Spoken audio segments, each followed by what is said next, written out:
The capitalist warrior digs his grave with a voice that could make demons quiver. He's the prognosticator, the truth giver, blasting through the speakers with dead precision. His words cut deep, causing global division. CIA levels of assessment, he's got them all, unmasking the lies, watching empires fall. Ruthless and relentless, he takes a stand, bringing the hammer down on the corruption on the land. No politician, nobody is safe from his wrath. He's the business badass, here on the warpath. Ghost, predicting the future. Ghost, sparking synapses. Ghost, the badass of business. Yeah, now get ready. True Capitalist Radio starts right now. Now. Fucking thoughts. Happy Baller Friday! What's going on, folks? And thank you for tuning in with me to another edition of the True Capitalist Radio broadcast. And of course, I am your host, the man they call Ghost, and I want to thank you very much for tuning in with me once again on a Baller Friday. This is episode number 712, 712, for all the folks that are keeping track of the True Capitalist Radio broadcast. And before we get into anything else, I'd like to ask everybody to please spread this show across the internets and throughout the world. And let everybody let them all know that the True Capitalist Radio broadcast is in effect and in the house. Once again, episode 712, 712. It is August 2nd. 2024, and I want to say cheers to everybody out there who is listening to the broadcast. If you have not done so, please follow me on X or Twitter or whatever you want to call it. The name to follow is The Ghost Report, all one word, no underscores, The Ghost Report on X or Twitter. And of course, my official website, type this in your browser right now, ghost.report. With that being said, let's go ahead and start this episode 712 right now. Now, folks, we have been anticipating a market contraction. I have been talking about it, and I think it's finally here, if I don't say so myself, folks. Did you take a look at the markets today? Put the PC shot on. Take a look at this.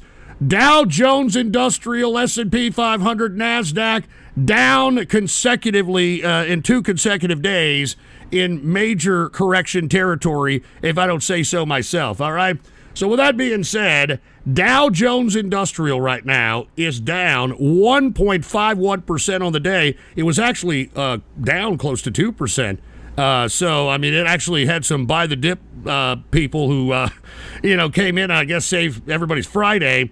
But the Dow Jones Industrial closed out today at 39,737.26 points for the Dow Jones Industrial. We've also got the S&P 500. It is down today 1.84%, closing out the S&P at 5,346.56 points for the S&P 500. The NASDAQ took it on the teeth today. It's actually taken it on the teeth for the past couple of days. We are definitely in correction territory, at least for the NASDAQ. It is down today 2.43%, closing out the NASDAQ at 16,776.16 points for the NASDAQ composite. A lot of this downturn in the NASDAQ has a lot to do with the bloviation of AI. And by the way, I want to say cheers to Dick Orville, who hooked it up with a $5 Rumble rant over there at Rumble, saying, "Happy Baller Friday, sir." Well, happy Baller Friday to you there, Duke Orville. Cheers to you. And we've got who's somebody else with a Rumble rant. Another one, Duke Orville. Are you shopping for bargain stocks at this point in time? As a matter of fact, Duke Orville, I've been accumulating stocks. I am taking, now that the day trading opportunities are very seldom at this point, I'm actually looking and I am accumulating small and micro cap stocks. If you take a look at Bloomberg as of late, I'm talking the Bloomberg channel, that's all the hedge fund and all the mutual fund and all the fund managers are talking about. Because as I stated, folks, what's going to happen is a rotation, is what a lot of people in the institutional realms of Wall Street like to call it. The rotation of folks selling off from the big 12 stocks, which 80% of this market's money is held up in, and they're going to transition, in my opinion, into small cap stocks, which are still at 25-year lows. And as I stated, what you want to do is you want to take into these beaten sectors. In my opinion, I've been heavily trying to accumulate bio stocks, pharma stocks, because in my opinion, if anything does happen on the downturn, people are going to continue to get sick, especially mental health. I'm actually heavily invested for the long term in alternative mental health because the current situation that we have of psychotropic drugs is certainly not working. But my suggestion to everybody that wants to look for some bargains or some long-term investments in small caps, look and see what institutional firms, whether it's ETFs, whether it's hedge funds, take a look at how many institutions own the stock in question. And what you're going to find is that if you choose a decent small cap stock and you research what exactly, or what percentage, I should say, that institutional Wall Street owns, if it owns anywhere over 10 to 15% of the entire stock. For instance, if hedge funds or mutual funds or ETFs, if they own 10 to 15% of the entire company or the shares outstanding, then you might want to entertain a position. And look, all that's public record. You can look at, at what price point that these hedge funds or ETFs got in on the stock. A lot of these institutional Wall Street funds are actually transitioning a little bit of money into these small and micro caps in order to lay and wait. And that's what I'm doing right now. But as I've stated, I have a considerable portion of my portfolio in cash. And I'm telling you, cash is going to be king, baby. I mean, aside from being able to scoop up equities on pennies on the dollar at some point when we finally have this true correction, everything is going to be going down in price. I mean, right now, if you go take a look at Rolex watches, they're actually having a recession in the men's luxury watch sector.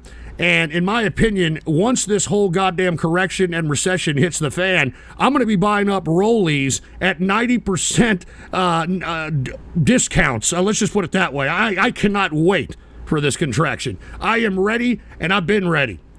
But anyway, as I've been saying, cheers to Duke Orville once again with the 2 Rumble rants, and I hope you're having a good Baller Friday there, Duke Orville. But let's take a look at gold here. Gold... you've got some folks that are buying in. You got some folks that are kind of cutting back. It's a very confusing time as far as the gold traders are concerned, because I think a lot of the gold traders have already priced in the anticipated rate cut, in my opinion. I don't know how much higher gold can get, maybe a little past 25. I think that if you're going to make any kind of a play on metals, I think silver is still at a decent rate in which you can get at least, I would say 30-40% on your money as this recession goes downward. And by the way, it is a good hedge, even if it doesn't reach those types of gains. It is a good hedge against any uncertainty in the market, which, in my opinion, you're starting to see right now. But gold right now, it's up modestly. It is up 0.10%. Current price for gold is $2,483.40 per troy ounce of gold. And we've got oil. It is continuing its descent. We've been talking about it for the past, I would say, couple of weeks, this descent in oil. It continues today. It is down 2.86, now 2.92%.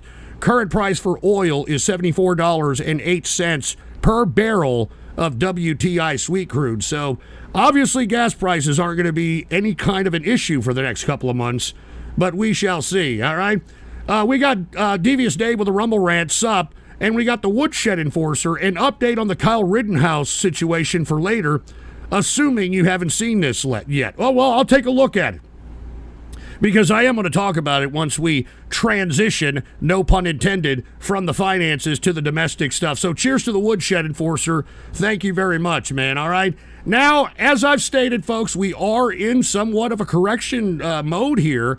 I mean, we did have the Fed, at least the Jerome Powell, the head of the Federal Reserve, speak this week, and he was being rather elusive on when there's going to be a rate cut, but there is obviously, at least from the language that he conveyed on that particular press conference, it seems to me that he may be ready for a cut.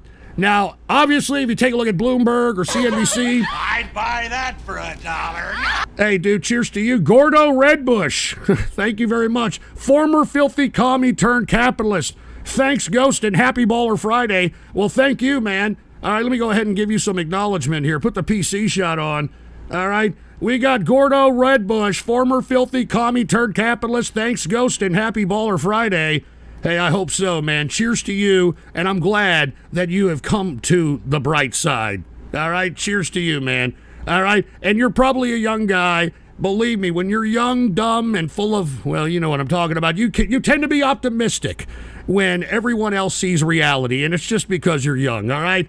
All right, I give you young people a mulligan, every time that you're overly optimistic, all right, because that's what you're supposed to do.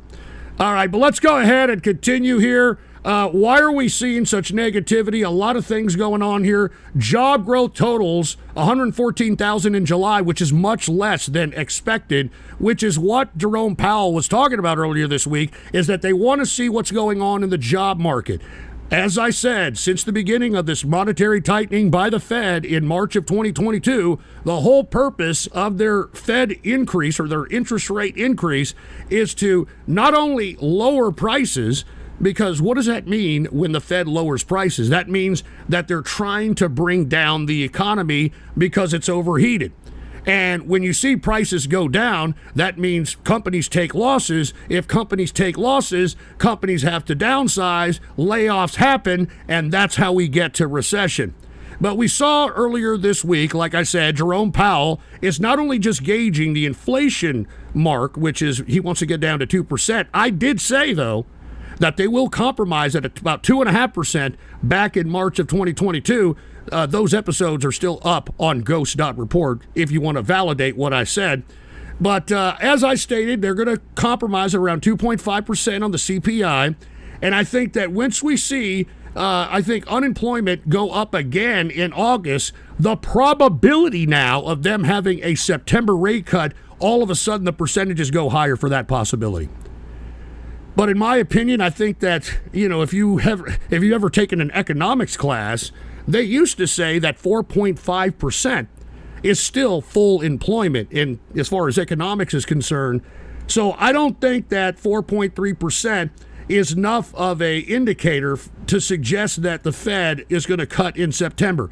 Now, I did write on Ghost.report and on Twitter an article that suggested that I have been privy to information on somebody who's in the inner circle that sits on a bank board, got a memo from the Federal Reserve talking about these rate cuts. I'd buy that for $1. Hold on, we got Tokyo Rose Nicolas here. Maduro Moro, Venezuelan nationality, place of birth, Caracas, capital district. You're doxing Nicolas Maduro? 23/11/1962 father. You're Nicolas wait a minute, Maduro you're Garcia, doxing mother, Nicolas Teresa Maduro? Jesus Moro de Maduro ID 5,892,464 Are you kidding me? Reef V058924640 state where you voted, Car.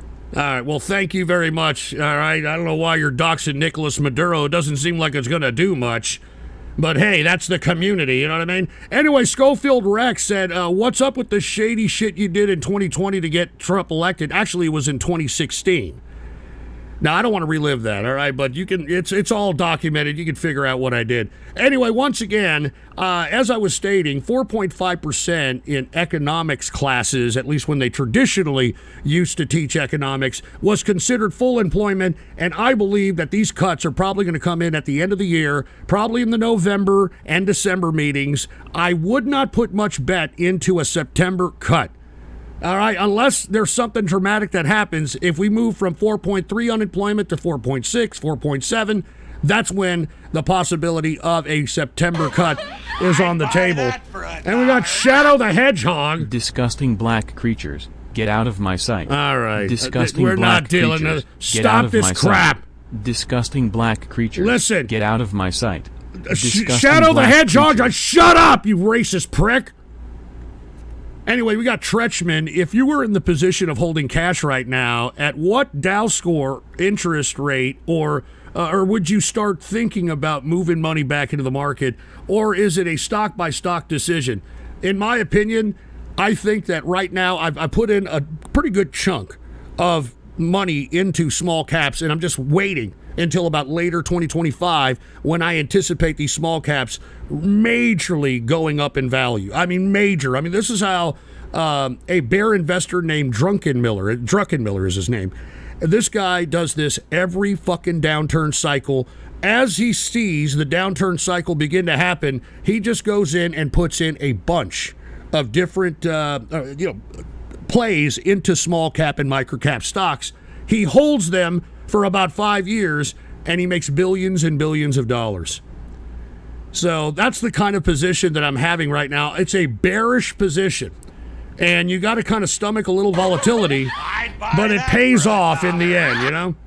I hope everyone is enjoying my movie. Would you like to watch my movie, Ghost? We can even find a wheelchair-accessible theater for you right, if you yeah, want. real funny, Happy asshole. Baller Friday, and make sure to watch my movie on Baller Friday. www. All right, thank you, Deadpool. All right, thank you. Wait a minute. We already heard your stupid fucking message. Skip the shit. Anyway, Tesla Cyberheart said Shadow is part black, so he's not racist. I don't know that for a fact, all right? But anyway, as I stated, watch this unemployment number. If it goes up in the August numbers to anywhere 4.6, above 4.5, that's when a September rate cut is probably in the play. But once again, it's showing that we are seeing things really hit the fan right now. And the whole reason why we had, or at least the Fed had, this aggressive interest rate hike is to bring down prices. And take a look. We're starting to kind of see prices go down on certain things. All right, take a look at this. After years of raising prices, food companies hit consumers' limits. Companies dangle $5 burgers, flakier biscuits to encourage consumer spending and keep profits steady. So this is definitely an indicator that we are seeing things starting to come down in price. All right, this is a first indicator.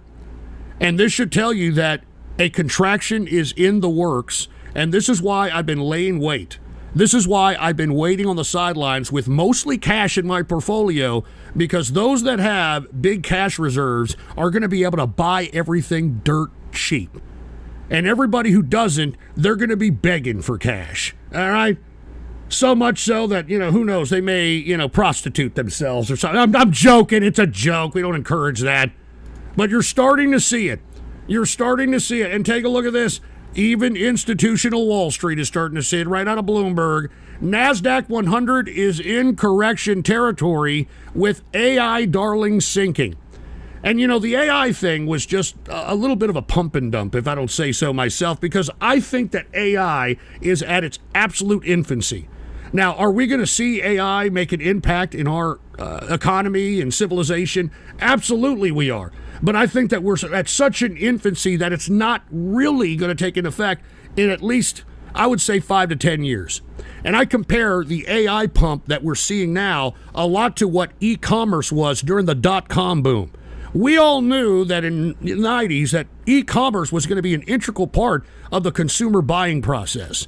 The problem is that when they tried to rapidly facilitate e-commerce in the 90s and they actually sold enough people to go and use the website in order to purchase goods and services, there was a lot of problems with the websites crashing. There was a lot of problems with logistics.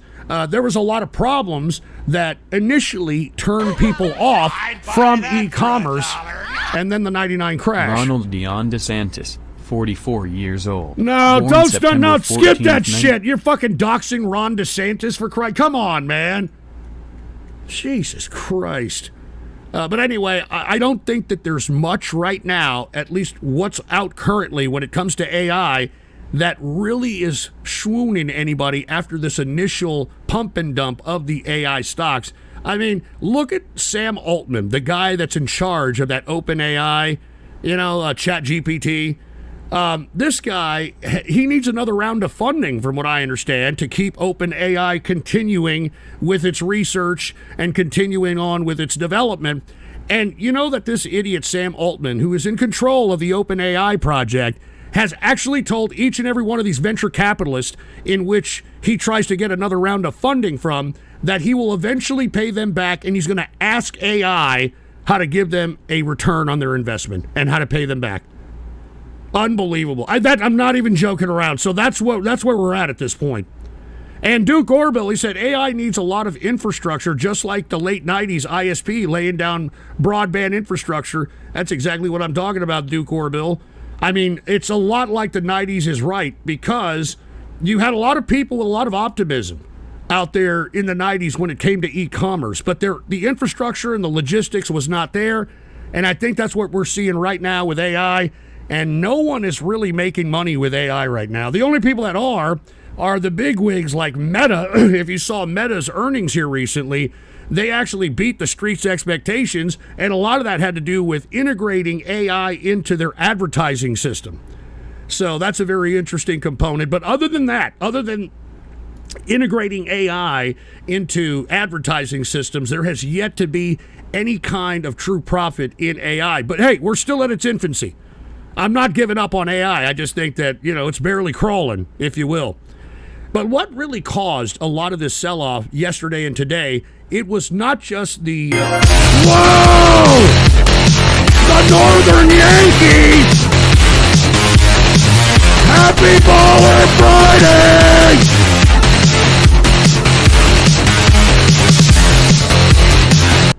What's going on, man? Ghost. The stock talks are great as always. Hopefully people will take some notes. Cracking open my first beer now that the show is live. Hey, cheers, and man. And a smoke when you can, and a drink if you're up to it. Cheers, baby. Cheers. Hey, cheers, baby, cheers. And thank you very much, Northern Yankee. I really appreciate that you're listening to some of this. Sometimes I think that, it's going over the heads of people. But cheers to all those that are hearing the financial portion, because everything that I convey, I am genuinely trying to spark synapses in creating people the best capitalists they can be. All right, so cheers to you, man. But anyway, let's go ahead and get back. I know that startled everybody. But what really caused this sell-off right now in tech, it's not just AI, it's the earnings that have come out. Amazon didn't have very good earnings and gave a not-so-good outlook for its future. But the big one is Intel. Intel, I don't know what the fuck has happened to Intel. Take a look at this. Intel stocks plummet most in 40 years amid massive restructuring. Now, me and the Inner Circle have discussed this yesterday because we couldn't believe the meltdown that Intel is having. But the past couple of processors that they've released, unfortunately, didn't really meet up to expectations, and some of them had bad glitches, which doesn't fare very well when that's their bread and butter. And then at the same time, it doesn't seem like they've made good investments. It doesn't seem like they've allocated resources appropriately. So much so that Intel is going to cut 15,000 jobs. All right, that's what it said. And by the way, it didn't meet the street's expectations for earnings. And aside from cutting 15,000 jobs, they gave a very grim outlook when it comes to their future. And they suspended their fucking dividend. Excuse my French. They suspended their dividend. That right there is causing the 40% decline that we have seen in this damn stock. I can't believe it. Intel. I mean, this used to be a big player. This used to be one of those blue chip stocks. What the hell? And that right there with Amazon's earnings and the AI not coming to any kind of profitability, any of these massive AI investments are not coming in any profitability. That's why we're seeing a humongous rout in tech, and I don't see it stopping anytime soon. Unless we see some more tech companies coming out and not just giving good expectations on earnings, but also try to give a decent projection in the future, which many folks are not. All right? Many folks are not. Anyway, we got President Jay just join on Vaughn chat. What's up with your mic on Vaughn? There's too much gain. What are you talking about? There's too much gain. I don't know what the hell's the problem, man. All right, I don't know what the hell's the problem over there, man. All right, sorry. We're broadcasting at Vaughn.live, Rumble, YouTube, D-Live, Trovo, Kick. So come on, man, all right? Anyway, you're a little loud. I'm a little loud. Well, if I'm a little loud, you know what? Tough shit, all right? And Duke Orville, do you think we'll see layoffs in some tech? I think that we have been seeing them, Duke Orville. I think that we have been seeing them, and we're going to continue to see them. And that right there is going to be a big part of the downturn in the economy, because a lot of these folks that have been laid off in tech ever since the beginning of 2023 going into this year, their savings and all that big money that they had coming in via that tech job is now dwindling. All right, it's now dwindling. So we'll see what the hell's happening here. All right. Anyway, TCR chat ain't working. Ah, Jesus Christ, man! God damn it, man! Stop pissing me off. All right, I'm trying to do it. Look, if you don't like the way it sounds, if you don't like the fucking way it looks, then get the fuck out of here. All right, it's Baller Friday. Go fuck off. If you don't fucking like it, get out of here. I don't give a shit if it's loud. Get out. Get the fuck out! Jesus Christ. Sorry, folks. I'm trying to, do this show here. And, of course, everybody's got a fucking complaint. You know, I'm just a guy trying to do a goddamn show, and everybody's got a goddamn complaint. Here, let's fix the chat. I've turned down the goddamn microphone. I don't know what the hell's your fucking problem. All right?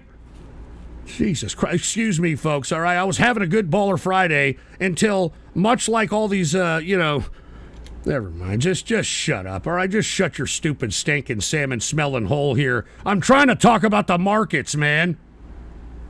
Anyway, we got it. We're up now. We're up. Everything's good now. Sorry about that. I don't know what the hell that does. I don't know why it does that. Don't say boomer versus tech, you pricks. Anyway, as I was stating, before I got rudely interrupted by a bunch of people that just wanted to piss me off and waste my time, all right?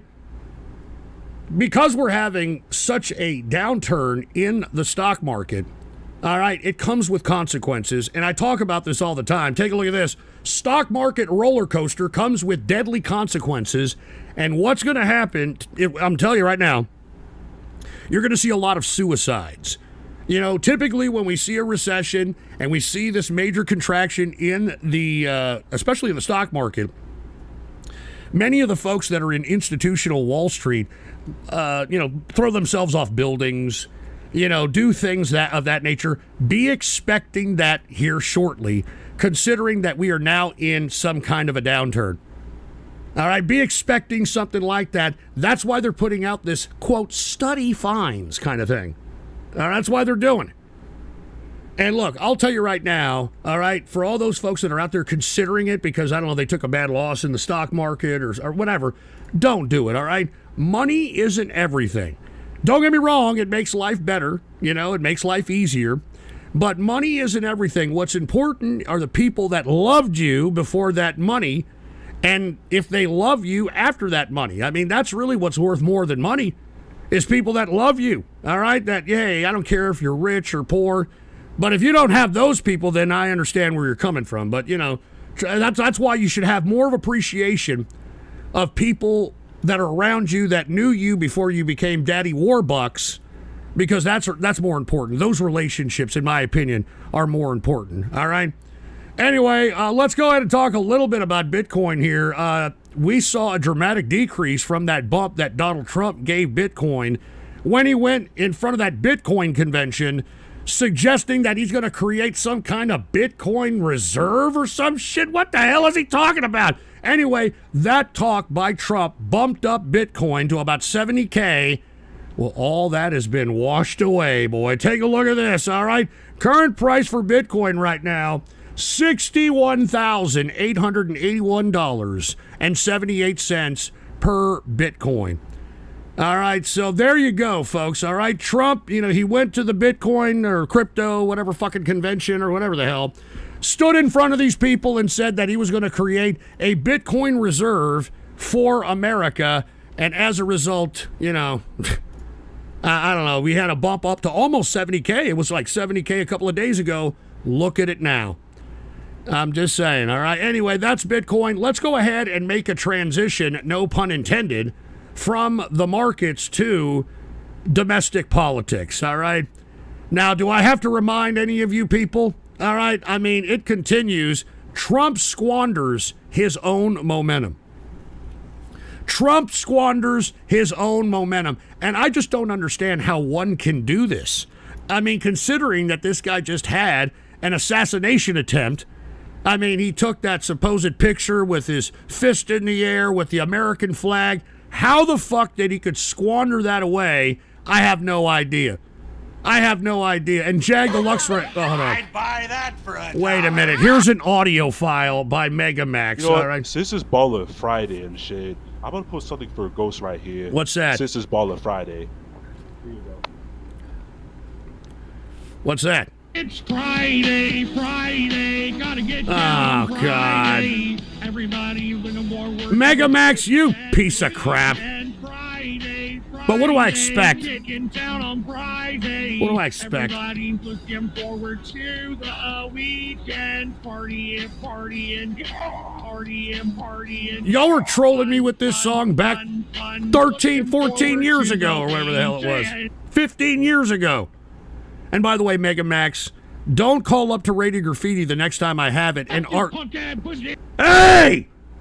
Hey! Anyway, for all those that don't know, this is the guy that tries to claim that the black man invented the peanut, and we always have this debate, and this guy insists that the black man invented the peanut. How the fuck do you invent a peanut? Anyway, Jag Deluxe Ray with a Rumble rant. Hey, Ghost, happy Baller Friday. I have 2 movie ideas if you do movie night. Psycho and Vertigo, old movies I saw in AV class at school. Also, Shadow the Hedgehog is a black furry. Oh, great. That's what I didn't really need to know that information, all right? But thanks a lot, Jag Deluxe Ray. But once again, Trump squanders his whole momentum.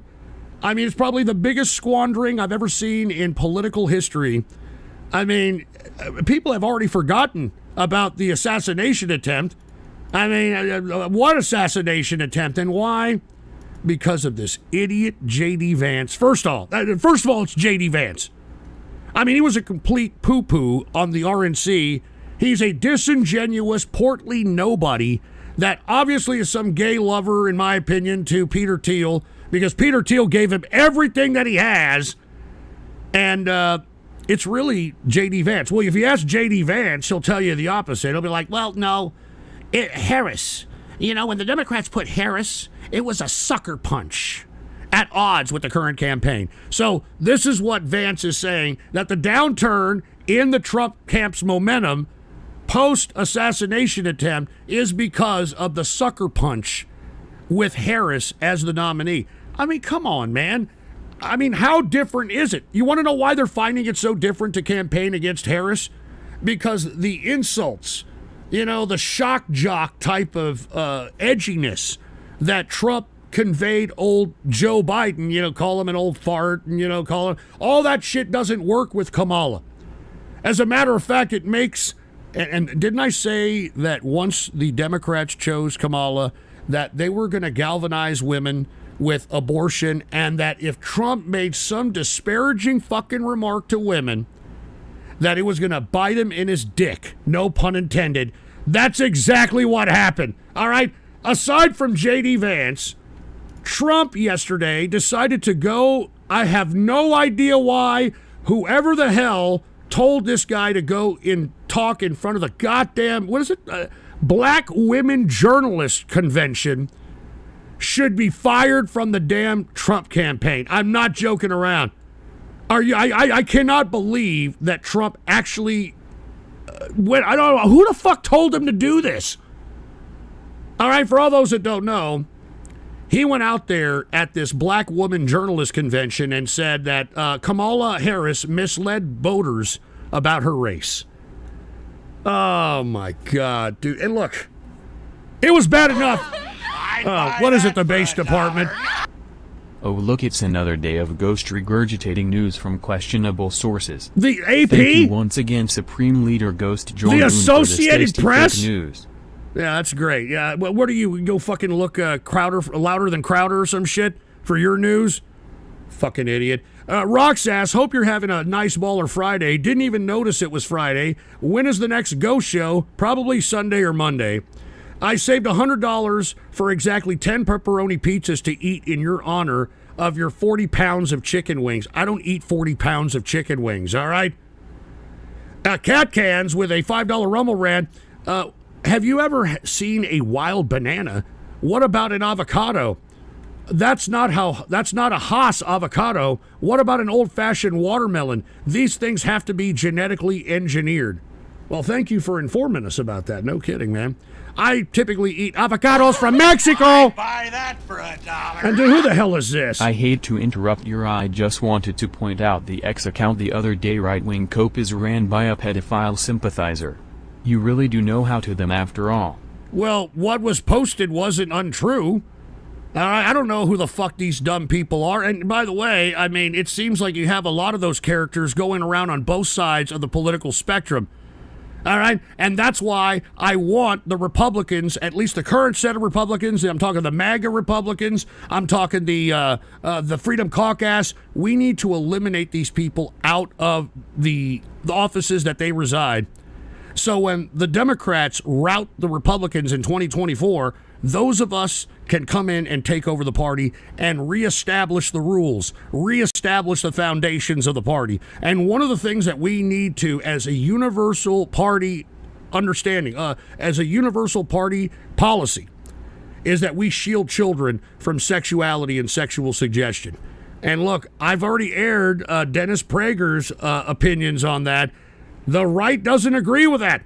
Dennis Prager thinks it's completely okay to masturbate to animated child pornography, and Dennis Prager is one of the big mouthpieces of moral conservative America right now. And you see, that's why I am all for destroying whatever the hell this is right now of the Republican Party, eliminate these factions out of the party, and then those of us that still have values, that still have some semblance of morality, that have fiscal conservatism, that believe in a strong foreign policy, and other tenets that used to encompass the conservative movement will take control of the Republicans again. I want Kamala Harris to finger her black cunt. Oh, Jesus, come on. I mean mixed cunt live on television so she can squirt all over Great. Trump. That's horrible. But not miss, unlike the rally shooter in Pennsylvania. No, shut up. All right, I don't know who the hell donated that. You're a sick piece of shit. Anyway, the point I'm trying to make here is that Trump seems to be so desperate that he's doing the biggest mistake and playing racial politics. All right? You're not going to win that game, Trump, all right? You're a rich, white, old man to every minority group, and for you to try to sit here and pass judgment on other races validates all this stupid white privilege bullshit that the Democrats have been spouting for the past decade. You're not going to win the racial debate. This is how Obama played this fucking racial card.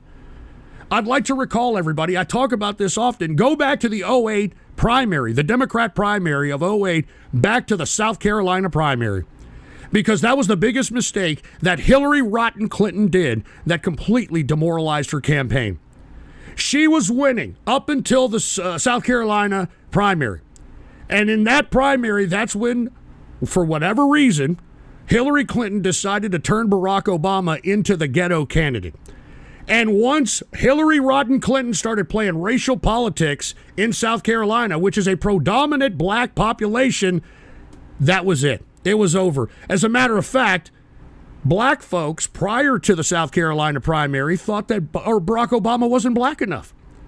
They thought that he wasn't black enough, that he couldn't identify with the blacks. And guess what? All that shit went away when Hillary Rodham Clinton decided to play racial politics, and it fucking ruined her campaign, and that's exactly what's happening here with Trump. You're not going to win a racial politic debate. You're not going to do it. All right? You're just validating all the abstract language by minority groups, Trump, that claim that you're racist. And you're just validating that. This is the dumbest political strategy I've ever seen. And why, and whoever told Trump to go to this black woman journalist convention should be fired and shining shoes somewhere, never to be a political consultant again.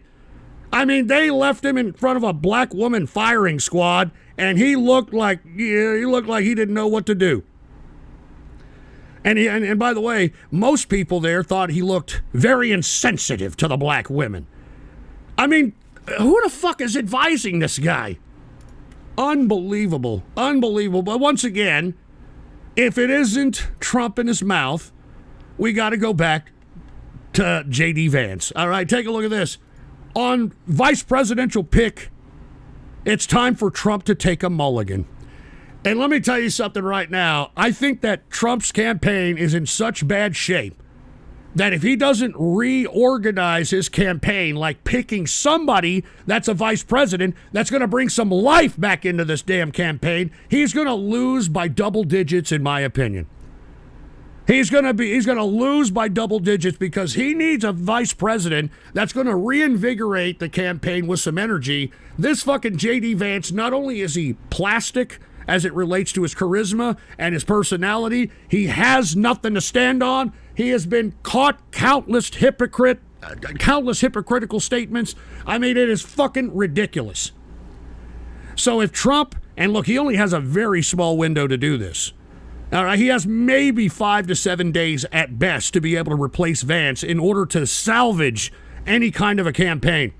And I don't know who to tell you who to pick as the VP at this point, because you need somebody that's going to reinvigorate the goddamn campaign. And I don't know if there's anyone out there in the Republican Party that can do that. I mean, the only thing I can think of is if he drops this schmuck and goes after Rand Paul or something shocking like that.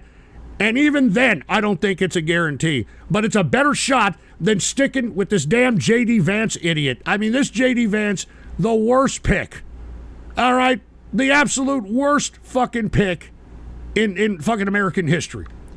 Some stupid nobody that hated Trump, called Trump America's Hitler up until 2 years ago. And then, once again, I mean, it shows like either Trump is not in control of who he picks as his VP, which means that he's compromised. And if he's not compromised, then he's a fucking idiot. All right, then he's a fucking moron. Take a look at this. J.D. Vance is faltering in the Midwest. A big problem for the GOP. I mean, isn't that the whole reason they may have chosen him? And so that they can get that Midwest, Bible Belt or whatever the hell it's called over there? Nothing. Absolutely nothing. They've gotten nothing out of this guy. I mean, he is a net negative. I think I talked about it on the last broadcast. He is a net negative 2 weeks after the RNC convention, which has never happened before. Never. Never happened before. I mean, I can't believe that Trump picked this fucking guy. I mean, look, I'm even talking about worst pick of my lifetime. J.D. Vance's net negative favorable rating gets even worse. Gets even worse. Now, look, you MAGA people, especially you all in the chattering class, like the Tim Pools and the Crowders and all these idiots, you better start pushing that Trump better start replacing this idiot, or you guys are going to lose horribly. All right, Kamala Harris's campaign is using everything J.D. Vance has said in his past to galvanize women, to galvanize single people now. I mean, I can't believe the kind of crap J.D. Vance said in his past. I mean, this guy talked about how people with children should have more of a vote because they have children, which I said on a broadcast previous that that's going to put all the power into Shaniqua's hands with the 5 or 6 children that's already collecting a considerable portion of our tax money, all right? That is fucking stupid. And then he said again in some other random pop-off in some fucking interview that single people... I'd buy that for $1. And I'll get to you in a minute, Trompy. I'd buy that for $1. There's a theory that super sweet corn was created by exposing seeds to nuclear explosions. They'd bury seeds in canisters all around the test shot, which means they'd survive. but still experience a massive pulse of ionizing radiation. Great. Bye, Tooth. Well, thank you, El Foxo. I appreciate the insight on corn. All right? But you're the kind of guy that probably runs backwards in a cornfield and gets gratified. But anyway, put the PC shot on. We got Froppy. You're talking nothing but facts about Trump right now. I'm waiting for all the MAGA-tards to go, my rigged election. All Kamala has to do is an event at an enemy convention, and she'll win by a landslide. I don't know about that, but thank you, Froppy. I appreciate it, man. And then we got Mad Thad here. Bro, you are a DNC shill. Everyone, and I mean everyone, says Trump came out on that conference looking good. Are you fucking nuts? He looked like an inconsiderate prick.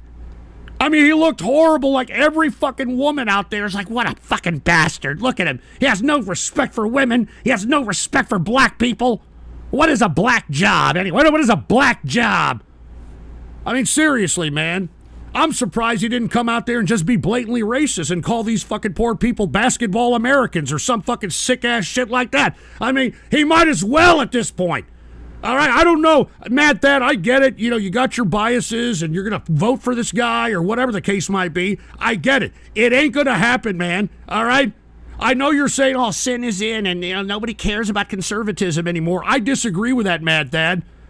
I disagree with that. What I'm getting from a lot of the young people that have been sexually promiscuous, either bisexually or, you know, heterosexually, is that they long for wholesome and innocence. They long for a society where it isn't judged based upon decadence and vanity. All right? They long for that shit. Why do you think 80s movies are so popular amongst these young people? Why do you think that they want to go back to the past in something that they've never experienced? Because right now, these people are recognizing that they're alone. They can go and get banged, they can have sexual promiscuous sex with whoever the hell they want, but at the end of the day, they're alone, and they have nothing. They're nothing. All right, they're nothing more than a sexual playground for some random stranger, and at some point in time, that person who is being used like some cum dumpster is going to look in the mirror and say, is there something more to life than this?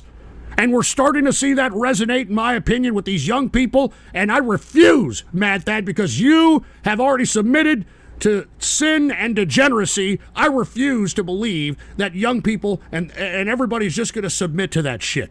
It's a temporary situation. It comes in cycles. Watch, in the next 5 to 10 years, we will be conservative again. We will be conservative again because of people like myself and other conservatives that want to bring back some tenets of conservatism back to the GOP. Anyway, he was showing shades of 2015 Trump. Really? All right. He went to the lion's den and came out unscathed. Only shills are saying he lost. You've lost your touch. Whatever they have on you must be big because it ain't the ghost I grew up listening to during Junkyard America. Well, Matt, Dad, I'm asking you and any other MAGA supporter, please give me the distinct difference between the Democrats and MAGA right now. Give me the distinct difference. There is no difference.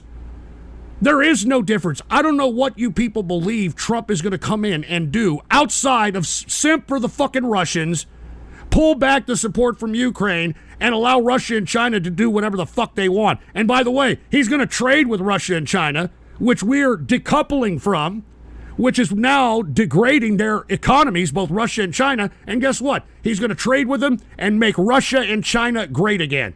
That's what he's going to do. That's the only difference between the Democrats and Trump is foreign policy. That's it. Give me another policy. The border, the Democrats have already cut that off in the past. Didn't I tell you back in June when they initiated this bill that had everything that the damn Republicans wanted, and they said no because Trump told all the Republicans to vote against it because that's his only issue. And for all those that need reminding, here, let me go ahead and show people the Democrats, they're now throwing it in the face. They are throwing it in the face of Republicans right now. So if you think that the border is going to win Trump the election, you've got another thing coming, pal. All right? Because he had an opportunity to fix the border. He refused to do it, which means politics and political gain supersede actually helping the fucking country. Put the PC shot on. Take a listen. This is this Democrat guy from fucking Georgia, of all places. Listen to this shit. And I mean no one, is interested in or takes seriously lectures on border security from Senate Republicans.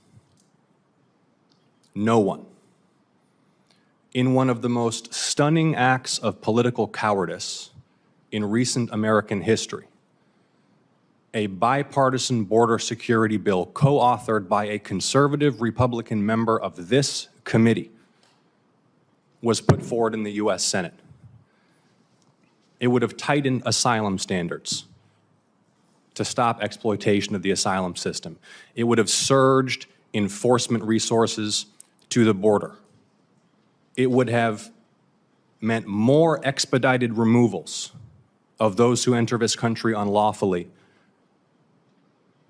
It would have empowered the federal government to take the fight to the drug cartels who are laying waste to communities across our country with fentanyl. A bipartisan border security bill co-authored by a conservative Republican member of this committee. And it wasn't just voted down by Senate Republicans, it was denied even a debate on the floor of the United States Senate. Because the former president of the United States, and he said this publicly, thought it wasn't in his political interest for the nation to be served. It wasn't in his political interest for a bipartisan border security bill to be enacted by Congress. The American people are smart.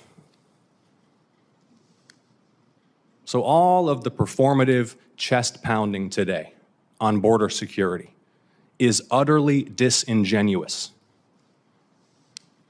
When Senate Republicans abrogated their basic governing responsibility and refused even to let us debate and amend that bipartisan border security proposal, the American people see that and understand that. You see, that's what they're running with. I told you people that back in June when they initiated this that they're going to cut off the border issue from Trump in the past, and that's what they're doing. That's exactly what they're doing. So you can't run on the border because all the advertisements, by the way, Kamala now has $350 million in her campaign war chest, and you know they're going to be throwing all those campaign ads of this guy and everybody else saying, hey, we could have solved this. It could have been very easy. And Trump denied it because of his own political ambition. And that's what everybody's going to read. All right? I told you fuckers. I told you when they initiated the bill. I told you. Go back. It's actually in the VOD right now on YouTube or Rumble or anywhere else that has that VOD. It's up there. I told you, idiot. So I told you. Anyway, Jag Deluxe Ray, hey Ghost, I mean, that Shadow has black fur and Sonic has blue fur. All right, thank you, Jag Deluxe Ray. We really don't need to know that right now, all right? We're talking about serious fucking issues here. Urinator, if Trump wins, will you do a 24-hour ghost show? No, absolutely not. Belligerent Brian, Bridge torched the police office building in these riots. Not a fan of violence, but it's not unearned here. As good as it is to see, it smells of a glow-op. Yeah, I know what's going on over there, Belligerent Brian. I'm telling you right now. We've got President Jay, that bill allowed unfettered crossings until 5,000 a day for 7 consecutive days or 85 in a single day. Yeah, but they're going to be processed, President Jay. We're going to know who these people are. All right, that's the difference. We have nothing. There is no infrastructure to be able to stop these people and either validate their so-called asylum claims, which we have a very loose asylum claim to enter this country. It's very loose. That's why it was a big deal that the Democrats put something in there to redefine it. All right, it was going to eliminate chain migration. It was going to eliminate the lottery system, the fucking immigration lottery system. All that shit that the Republicans bitched about, They were going to get rid of it in this bill.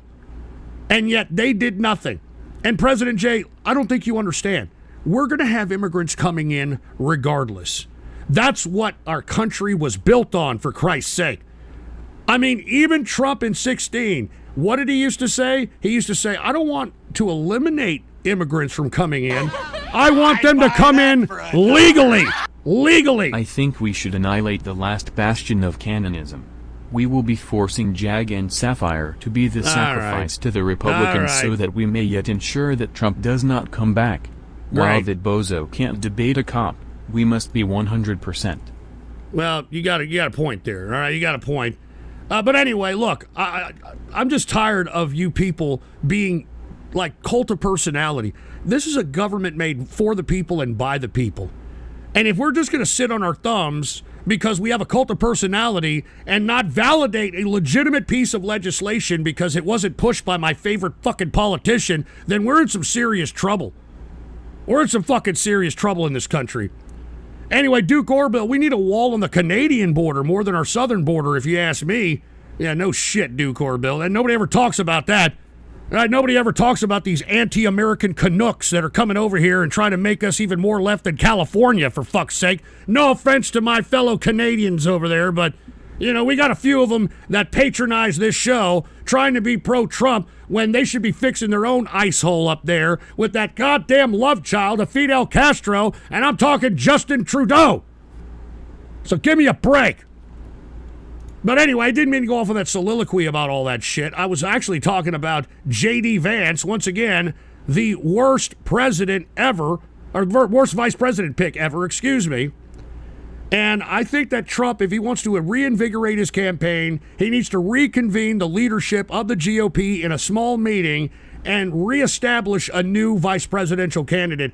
I mean, the only thing that I could think of is Rand Paul at this point. And even then, I don't know if that's going to reinvigorate it to where he's going to actually win in 2024. I have no idea. All right? But look, regardless of what you all want to say and what you all want to believe, all right? I mean, Trump is not doing good. And look, even his fellow Republicans are saying, look at this, top Senate Republicans say that Trump should focus on issues, not race, all right, in this campaign against Harris. I mean, top Senate Republicans, John Thune, who's the number 2 ranking GOP Senate leader, for Christ's sake.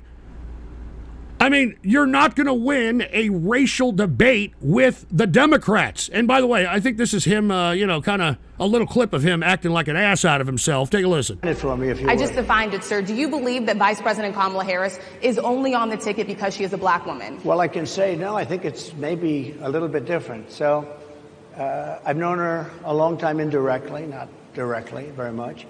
And she was always of Indian heritage. Hold on, Matt. I'll get to yours in just a second. Now, here is where Trump made it into racial politics. And this is a Democrat game. He's not going to win this game, dude. All right, he's not going to win this game. She was always of Indian heritage, and she was only promoting Indian heritage. I didn't know she was black until a number of years ago when she happened to turn black, and now she wants to be known as black. So I don't know, is she Indian or is she black? She is always identified as a black woman. I mean, could you articulate that a little bit better considering you're running for president? I mean, couldn't you have said something along the lines, well, listen, I mean, it depends on what she wants to define herself as. I know that when she was in California, she was very predominant on her Indian heritage, and it wasn't until she got into the national stage is when all of a sudden she started identifying as black. He could have said something to that effect so it can delicately approach this very touchy situation, which most minorities are going to view as fucking racist regardless.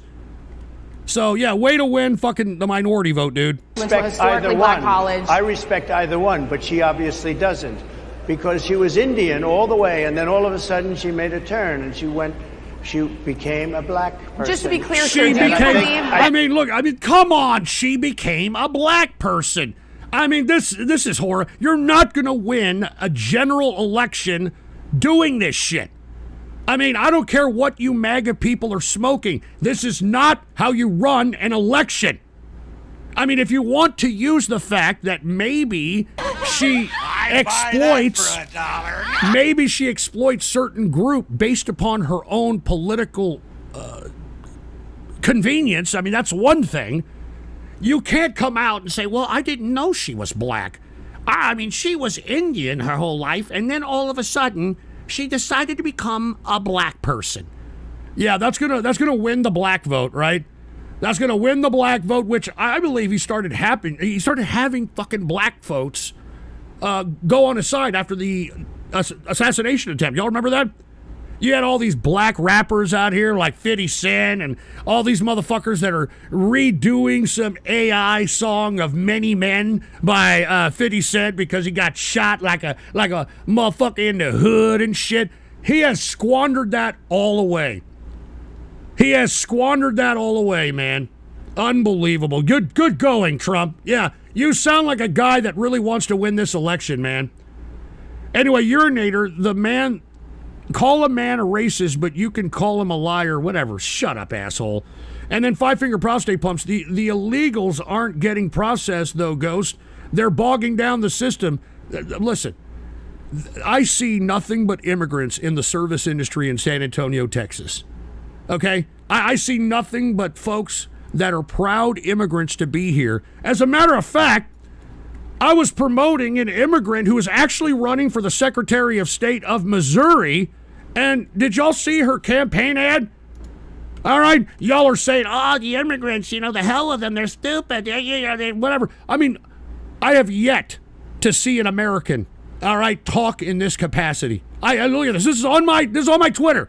All right, I tweeted this last night. Put the PC shot on. Take a look at this. All right. Former immigrant now going political. Hey, don't shoot the messenger, just saying. And this is her campaign ad. All right, this is it. Listen. These faggots should get their own faggot category because before, if a man hit a woman, it used to land him in jail. Now, it gets you a gold medal at the Olympics. These are the worst Olympics in history. They have made a mockery out of Christianity and women. And let me remind you, there's no such thing as a chick with a dick. Keep women's sports female. All right, look at that. Valentina Gomez running for the Missouri Secretary of State. All right? And that's an immigrant right there. What did I tell you folks when it came to immigrants from Latin America? They're mostly conservative. All right? They don't like the kind of social landscape that many of you people that disagree with it ain't doing shit about. This is a young immigrant woman that's out there wanting to eliminate a certain portion of the contingent that is forcing everybody to accept males in female sports. All right? All I hear from many of you magatards that patronize my show is a bunch of flapping of fat Cheeto-stained fingers on the keyboard, talking a bunch of malarkey, but you ain't doing a goddamn thing. All right? And now you've got some young immigrant chick coming out here, now that she's granted her damn citizenship, she's coming out here and she doesn't want to live in what you people are completely okay with. She's out there trying to do something about it while you people are sitting on your fucking thumbs, pulling it out of your ass, and then putting it in your mouth because that's all the bad taste you're going to taste for the rest of your life because you're fucking losers and you don't want to do shit but bitch and moan. All right? Bitch and moan. Oh, yeah, by the way, let me get back to Trump. All right, let me get back to Trump here. I didn't mean to go off keister. I'm just trying to tell you that you folks out there that are just talking garbage, like many of you people in this chat room that are talking shit, what are you doing for your community? What are you running for Christ's sake? You know what? I was a lifelong Republican up until this election. I actually fundraised for the Republicans. I actually did call banks for the Republicans. I organized events for the Republicans. Until the Republicans turned into whatever this leftist fucking variant, Obama 08 variant bullshit that it is today. The hell with that. All right? And Eddie 324-758, what are you doing about it except bitching and moaning? Hey, I'm trying to convey ideas out here to motivate and inspire. I've got a bunch of younger people that are just sitting there getting their thumbs bruised on a video game and wasting their fucking life. If they want to play a game, why don't you go play this politics game if you're really passionate about these issues that many of you claim that you're so passionate about? Huh? Why don't you go sit on a fucking local board? You don't even need to be elected. You just got to volunteer your fucking time, you fucking idiots. You don't do shit. You don't do fucking nothing. You people make me want to puke. All right, no wonder America's being taken over by Juan Valdez and his daughter Valentina. The fuck out of here. Jesus Christ. Yeah, Viking Kyle projecting 101. Hey, Viking Kyle, I know that you're a fairly decent, well-off dude. What the fuck are you doing?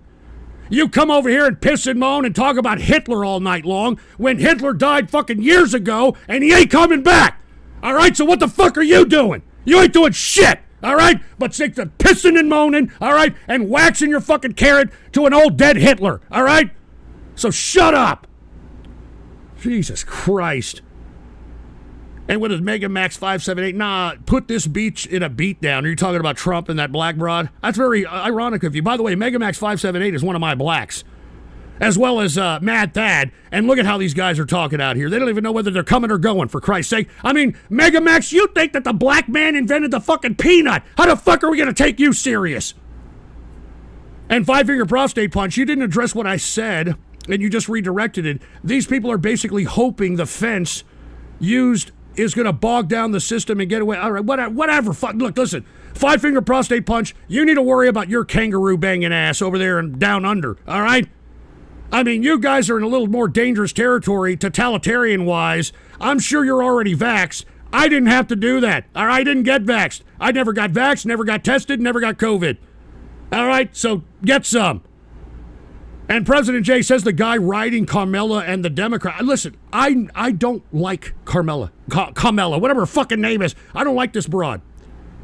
But I would rather have the Democrats landslide than to have these fuckers representing the Republican Party being in charge again. Some fucking sex trafficker like Matt Gaetz that we got to take credible. Are you fucking kidding me? Some stupid dumb bimbo, Sarah Palin 2.0, Lauren Boebert, for Christ's sake. Some stupid dumb fucking half-a-dyke bimbo and Marjorie Taylor Greene, whatever her fucking name is, for Christ's sake. These are the people, these hypocrites. Give me a fucking break.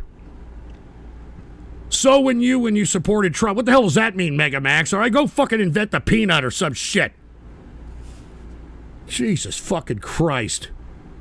And by the way, I mean, if you didn't think that the black woman's convention and the showing Trump did over there was bad, take a look at this. I can't believe this. Critics stunned by Donald Trump's heartless punchline about the man killed at his rally. Can you believe this shit? Trump claimed during a rally speech in Harrisburg on Wednesday that a friend of his had presented Helen Capitore, Corey's wife, with a check for $1 million that was crowdfunding now into millions. And he says, quote, Trump, but you know what? Trump said to supporters, Corey's wife said, I'd rather have my husband. Isn't that good? I know a lot of wives that would not say that. I'm sorry, they would not say that. Can you believe this fucking shit? Can you believe this fucking shit? And as you know, they brought him back from very, very seriously wounded. They were going to be maybe not with us. It was a group of us, but they are doing really well now. They're making it. They're going to be fine. Not going to be perfect, maybe, but who is? Who is? I mean, are you kidding me? Who is perfect? The guys shot at his rally are not going to be perfect. Yeah, no shit, Sherlock. So, but you know what? Corey's wife said, I'd rather have my husband. Isn't that good? I know a lot of wives that would not say that. I'm sorry. Are you fucking kidding me?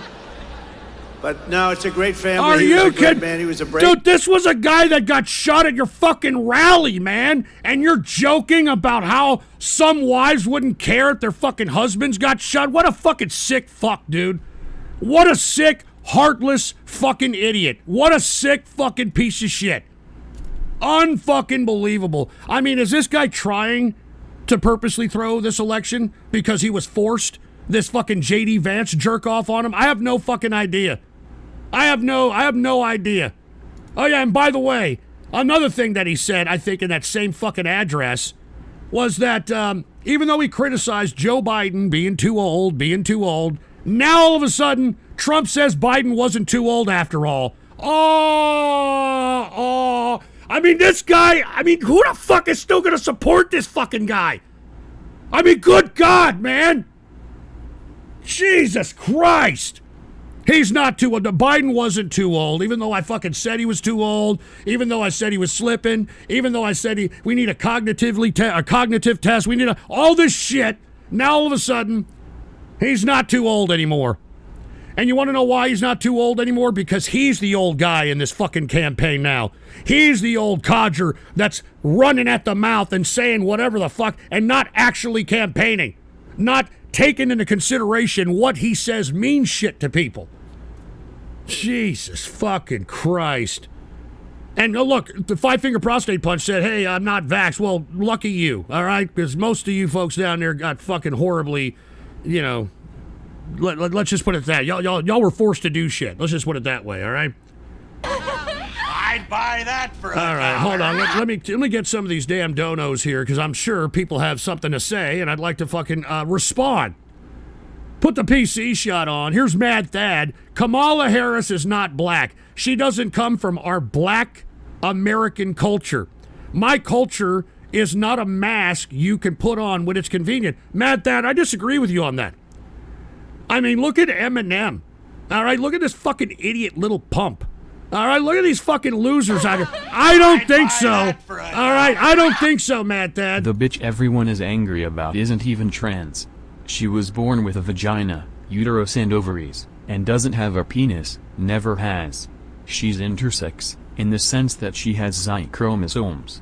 She wasn't a former TCR listener. Calm down. Yeah, well, Boomer. It doesn't matter. That fucking genetic freak shouldn't have been there, all right? Shouldn't have been competing against women.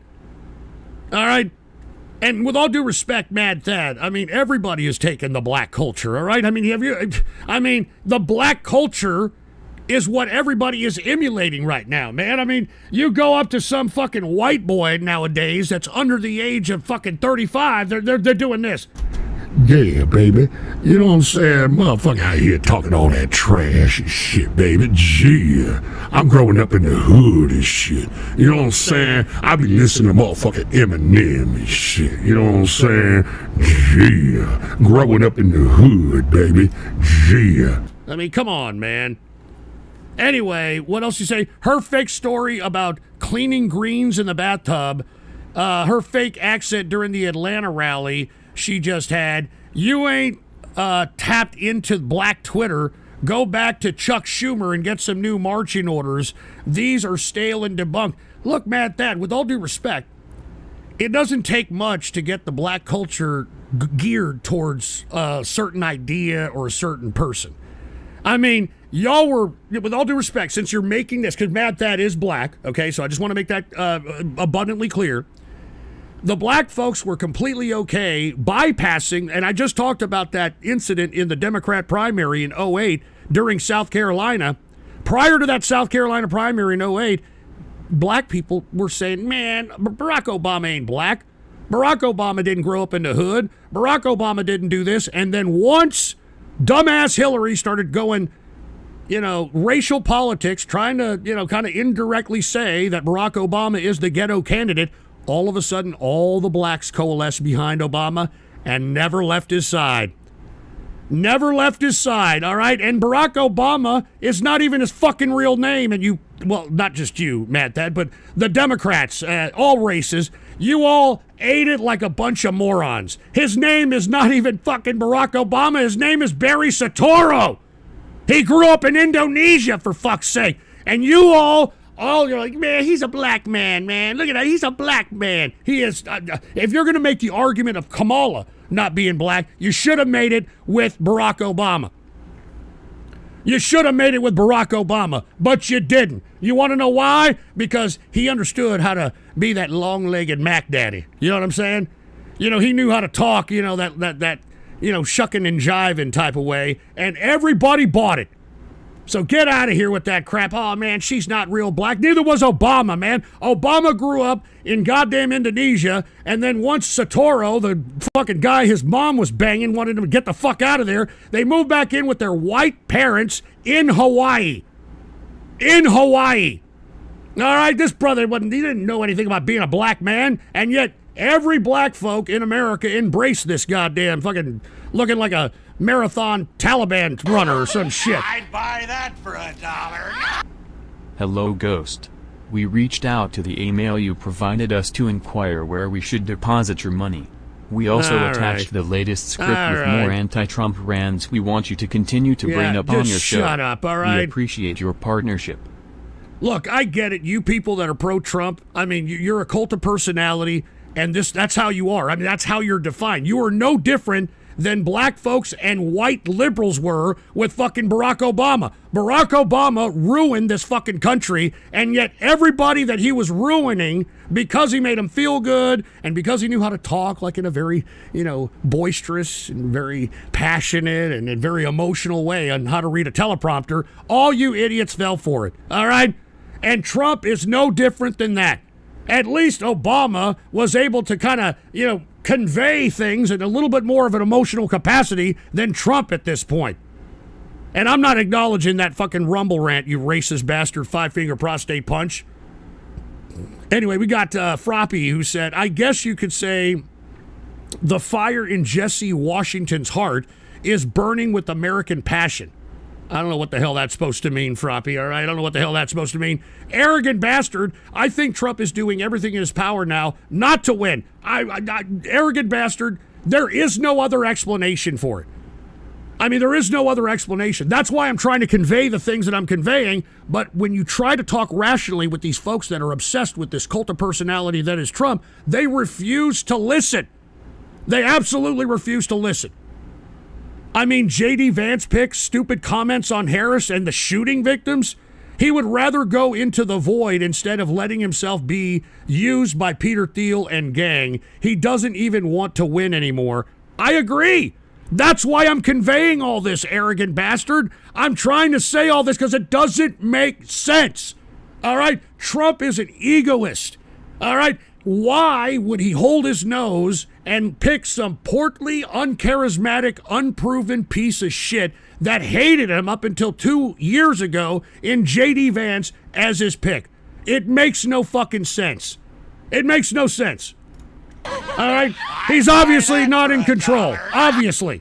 Obama doesn't know what it's like to be a black man. In the same way Ghost doesn't know what it's like to be a straight man. Yeah, fuck you, asshole, all right? We got Pookie from 713. You got to stop dissing my N-word Obama. You see what I'm saying? All right, anyway, once again, Trump saying Biden was not too old to be president because now he's the old blabbering codger now. All right? It's now a generational thing. And that's what I said about the Joe Biden speech. When it came to him passing the torch, so to speak, to Kamala, that he put a point of emphasis on a generational passing of the torch. You know what I'm saying? So I gotta hand it to him. And I'll get to you in a minute, Mad Thad, all right? I'm pretty sure, you're gonna, say that I'm, I don't know, some fucking Democrat dick cheeseburger or whatever the hell. All right? And guess what? Karl Rove came out and said the exact same thing. Take a look at this. Karl Rove tells Fox News Trump is clearly in a subordinate role to Kamala Harris and feels uncomfortable. Now, Karl Rove is the same guy that organized George W. Bush to win the first 2000 election and the 2004 election. This guy was the ultimate political consultant, made millions of dollars consulting, and this is who this guy should have had. This is who Trump should have had in 2020. I don't think Trump would have lost if he would have had Karl Rove. Instead, Trump decided to do very few rallies as compared to 2016. He decided not to campaign as aggressively as he did in 2016 and left the room open for him to get yoinked, if you will. All right? Just like Dick Nixon in 1960 with JFK, just like, dare I say, the 2000 election between Al Gore and George W. Bush. I mean, this happens. That's why I've been advocating, at least before Trump was the nominee of the GOP, we need a GOP nominee that can overwhelmingly win the election. All right, not keep it close. Because when you keep it close, I know many of you have a very hard time understanding this, but when you keep it close, whoever has more influence in the swing states that it comes down to is going to win the presidency. All right? That's all there is to it. I go back to the 1984 election in which Ronald Reagan ran against Walter Mondale, and Ronald Reagan overwhelmingly, all right, won every fucking state electoral college vote except for one state. Those are the types of candidates that we need. Obviously, we're not going to have a Ronald Reagan that can do that anymore, but we want somebody that's going to be leading the opposite candidate by at least double digits, at least 10%. And if we're going to keep it close, I mean, the same thing is going to fucking happen. All right, the same fucking thing was going to happen. So Karl Rove knows what's up. All right, everybody kind of understands what's going on. And guess what? Kyle Rittenhouse. Y'all remember Kyle Rittenhouse, right? The kid that went out there in Wisconsin to, go guard some kind of some friend of his or friend of the family's car lot and got approached by a bunch of Antifa thugs, and he shot a couple of them and had to stand trial. And, he was a pro-Second Amendment kid. A darling of the Maga crowd. Well, take a look at this. Maga is in meltdown now, because take a look at this. Maga rages at Kyle Rittenhouse for not backing up Trump, quote-unquote, disloyal. Quote-unquote, disloyal. Now, folks, I'm going to show you what exactly he said, because I did tweet it. All right? Oh, wait a minute. He backtracked on the anti-Trump post? Hold on. I can't scroll back up. Did he backtrack on this shit? What a chump. Are you fucking kidding me? This guy was... You see what a fucking cult of personality can do? All right, did he backtrack? Yeah, look at this shit. 2 hours ago. Put the PC shot on. Kyle Rittenhouse backtracks after claiming he won't vote for Trump, calls earlier criticism misinformed. Oh, you fucking dickhead little shit. Are you fucking kidding me? Then why do it? Then why fucking do it? Oh my God, what a fucking doofus. What a doofus. I'm standing on my principles. Remember, that's what he said. I'm voting my principles. I'm not compromising my principles for anybody. Well, you just fucking did. All right, you just fucking did. I was misinformed. Any kind of political aspirations that you thought you were going to have there, Kyle Rittenhouse, just went out the window. What an indecisive little bastard. I'm not joking. What an indecisive little bastard. And look, I'm going to have to read the two Buy Me a Coffees because for whatever reason, they're not showing up. All right? So, Mad Thad, I'm going to read yours here, all right, dude? Because I don't know why it didn't show up. This ain't 2008, Mad Thad said. We learned our lesson with Obama. Oh, now you've learned your lesson with Obama. Come Queen Harris ain't getting one over on us. What are you talking about, man? She filled up the goddamn arena over there in Atlanta. Just all she had to do was bring in Megan Thee Stallion to shake her ass. And all of a sudden, every black person out there in Georgia was going out there, yeah, Harris, baby. And why no comment on that crowd at the conference that Trump was at? What are you talking about? It was a bunch of black female journalists. I don't think that was a very good environment for Trump to be in. He had them eating out of his hand. What? By the time he was done, making those black women look lower than a leprechaun's nutsack. Dude, I don't know what you're talking about, Mad Thad. You're mistaken, dude. Topic related image. What do you think of the numbers of this? https://i.imgur.com/copy. This better be something that's relatable, all right? And by the way, trolling the intrawebs with a $5 Rumble Ran, Kyle Psyop Ghost. Well, let me tell you, it goes to show you that people on the right don't stand for anything anymore. And I'm not going to sit here and be one of them, all right? I am absolutely not going to sit here and be one of them. And take a look at this. Put the PC shot on. This is courtesy of Geno X 1987. This is what it looks like, the projected, at least, Kamala Harris, Donald Trump electoral college outlook here. And look what it comes down to, dude. It comes down to Pennsylvania, Wisconsin, and Nevada. All right, that's what it comes down to. All right, and to be honest with you, all of those states look more pro-Kamala as time goes by. And it's speculated, and let me not get ahead of myself here. Let's talk a little bit about Kamala here. Thank you, Gino X 1987. We appreciate it. Let's talk a little bit about Kamala here, all right? Now, take a look at this, all right? Harris leads over Trump, all right? And this is a civics poll here. She leads him in this poll 49% to 45%. And I tweeted out a Rasmussen poll in which it shows a dramatic bump as well. And look, Rasmussen, he said this could be a bump that is because of the hype and that sort of thing. We shall see. All right, we shall absolutely see. Let me go ahead. Here it is right here. Put the PC shot on. All right, here's the Rasmussen poll. Harris is up by 5 points in this poll. And this is what I wrote. I said, this is why I didn't want Donald Trump as the GOP nominee in 2024. Trump has his mouth and choosing this closet case hypocrite nobody, J.D. Vance, as his vice presidential nominee. The GOP will be routed in 2024, and that's when a renewal will happen in the party again. And that's what I'm hoping for, folks, all right?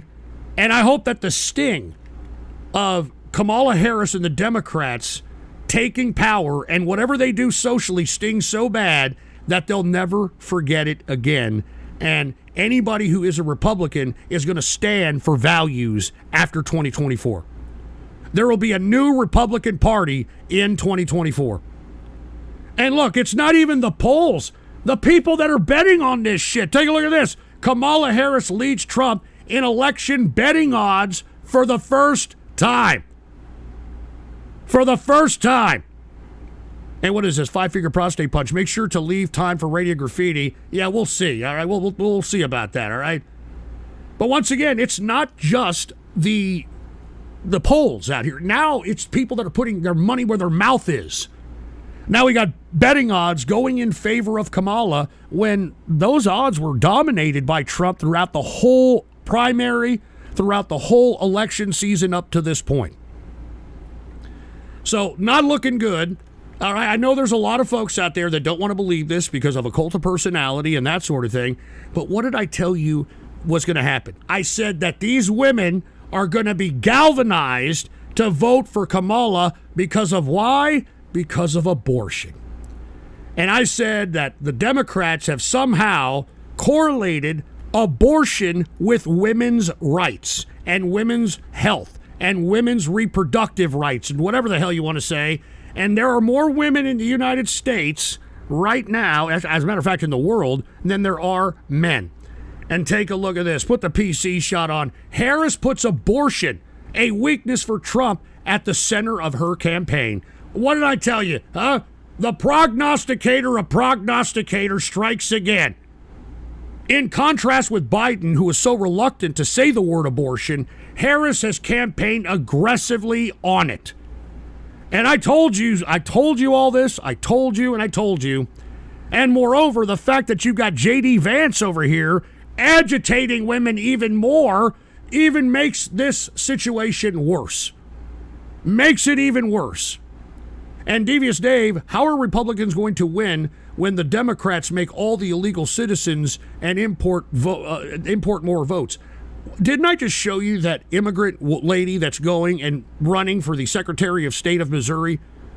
I mean, she said the baguette word in reference to the sport situation in the Olympics. Okay? And this is a person that is vigorously running for office and is a conservative, which is what I said most Latin immigrants are. Which I said most Latin immigrants are. Most Latin immigrants, in aggregate, are Catholic, which I'm not big on Catholicism, but still, it provides a moral backbone. They're family-oriented, and they're not too crazy about LGBTQ or black people, all right? And for whatever reason, many of you racist white people still hate these groups of people for some reason, and I don't get it. I don't get it. I mean, I don't get it. They're hard workers, all right? I mean, I just saw a report today on the local news of some immigrant that came here 5 years ago and now has some hot fucking South American ice cream shop, and she's making like fucking 30 or 40 grand a month. So give me a break. We got people in here that have been born and raised here that don't even have a fucking job, let alone having their own business that they're proud of and are running. So give me a break. But once again, I mean, abortion. I told you people. I told you abortion was going to be the sweeping issue. And, you know, prognosticator, man. Anyway, for whatever reason, we're not getting these showing up on the Buy Me a Coffees. I'm looking in the admin area, so I'm going to have to read these. So Froppy, he said, Valentina Gomez is such a stupid bitch. Okay. I'd buy that for $1. Hold on, I'll get to you in a minute, Matt, that, all right? Froppy, this cunt comes to the U.S. and says all black people need to be kicked out. She didn't say that. Says that school shootings are good for America because they remove only the worst kids. I don't think she said that either. Made an open death threat against Joe Biden. Thinks any business that has a pride flag should be burned down. That's not what she said. Look, I don't want to say anything that'll get me in trouble, but I mean, she could be an hero. Dude, I don't. That's bullshit. All right, give me a break. All right. And most of these freaks are like, what's wrong with that in the chat? Look at this. I mean, give me a break. Anyway, we got Dave and Steve and Larry. I second learning my lesson about Obama as well. I helped with his campaign, and now I got a few blown out speakers and his mixtape. Never again. So even Dave, Steve, and Larry are starting to recognize that, yeah, Obama got me too. Hey, he got a lot of people. But look, Harris once again taking the lead. As I stated, she is now making abortion her main issue, like I said she was. All right? Now it comes down to her vice presidential pick. All right? And right now, she is in the vetting process, and it looks like it comes down to Mark Kelly, which is Uncle Fester over there in Arizona, which I think is a horrible choice. I think it's an absolute horrible choice. Or Josh Shapiro, which, I don't know. I mean, I didn't know Josh Shapiro. I read into him. And I'm starting to think that Josh Shapiro may just counter the interpreted liberal, progressive leniency towards Kamala Harris. Have y'all heard about this guy, Josh Shapiro? He is the governor of Pennsylvania. He has also been a House representative of Pennsylvania and also the Attorney General of Pennsylvania. And the first thing I'm going to say about him is he is young. He is a young guy. For $1. He is a young guy. Hey, cheers to Cypher. I'll get to you in a minute. He said Steven Crowder recently referenced gays as baguettes. I'd buy that. Everybody listens to Ghost. All right? Everybody listens to Ghost, dude. Of course, Cypher. Steven Crowder is calling gays baguettes. Everybody listens to Ghost over here. Yeah, I heard some stupid VTuber cunt is actually ripping off Radio Graffiti. All right? Stupid, dumb, fucking unoriginal fucking fat whores behind fucking avatars, for Christ's sake. Get your own shit. Anyway, Gasman, he said, can you pass the real man test? If you have only $50 for steaks at a grocery store, what do you get with these prices? $2.99 pound round steaks? Fuck that. $4.99 sirloin steaks? That ain't too bad. $18.99 T-bone steaks? You know, it's only going to be me and my girl, so yeah, no, why not? $19.99 boneless strips. $27.99 tenderloin. Baby, I'm going after T-bone porterhouse. That's my favorite cut of meat. All right? T-bone porterhouse. My favorite cut of meat. So that's just, we'll just get 2 T-bones, 2 porterhouses, baby. All right, cheers to you, man. Thank you very much, Gas Man. But anyway, let me get back to Josh Shapiro. Okay, Josh Shapiro, he adds another youth component to the Kamala Harris ticket. He is considerably younger. As a matter of fact, I think he's around the same age as J.D. Vance. So this is what makes it a little bit more exciting, because we're seeing a new generation take control of the institutions of government here. We've got a Gen Xer in Kamala Harris. We got a millennial, if she chooses Josh Shapiro, which it looks like she may, because she's going to make the announcement of her VP pick this Monday in Philadelphia. And it's already been said that Josh Shapiro has already canceled events, so it looks like it may be in the bag, right? So who is Josh Shapiro anyway? Well, I told you that he's the current governor. I told you he was a House rep for Pennsylvania. Let's look at his record. Is this guy a progressive? Because as I stated, if Kamala Harris chooses a progressive, it's over for her campaign. So it's all about the VP pick, in my personal opinion. All right? And what is this? Eddie 324-758. So are you actually a two-dimensional skeleton, or are you sitting behind an avatar? Listen, Eddie, why don't you just sit there and shut your goddamn fucking pie hole, you idiot, all right? I'm trying to spark synapses in the brains of folks, all right? I'm fucking shooting pearls at your asses, and you don't care. So shut up. Anyway, let's talk about his gun stance, because that's a very important issue to most of us in the Republican Party. I just want to put a point of emphasis that if you take a look at what's going on in Venezuela, which not looking good, and the reason the people can't raise up against Maduro and his totalitarianism is because these people in Venezuela believed the communist hype. They believed Hugo Chavez, when they democratically elected that communist, that if they confiscate all the guns, that it'll be an ultra-safe society. And that's why these people cannot, they absolutely cannot raise up against this totalitarian dictator. And Venezuela should be a perfect example of why those of us in America should protect the Second Amendment at all cost. All right? We should protect the Second Amendment at all costs, because if we don't, we're going to end up like Venezuela. And Urinator, she's going to piss off the Hamas wing of her party if she picks him. Urinator, can you stop getting ahead of me, you prick? All right? I'm going to get to that shit. Jesus fucking Christ, man. Anyway, what's his gun record, okay? Now take a look at this. Put the PC shot on. Now, this is the only thing I can find on his gun record. Governor Shapiro budget aims to reduce gun violence. Now, how he's doing this is actually, take a look at this. Let me read this to you. Okay? He is going to invest I'd buy that for $1. Hey, cheers to gas, man. I'll read yours in just a second, dude. And happy Baller Friday.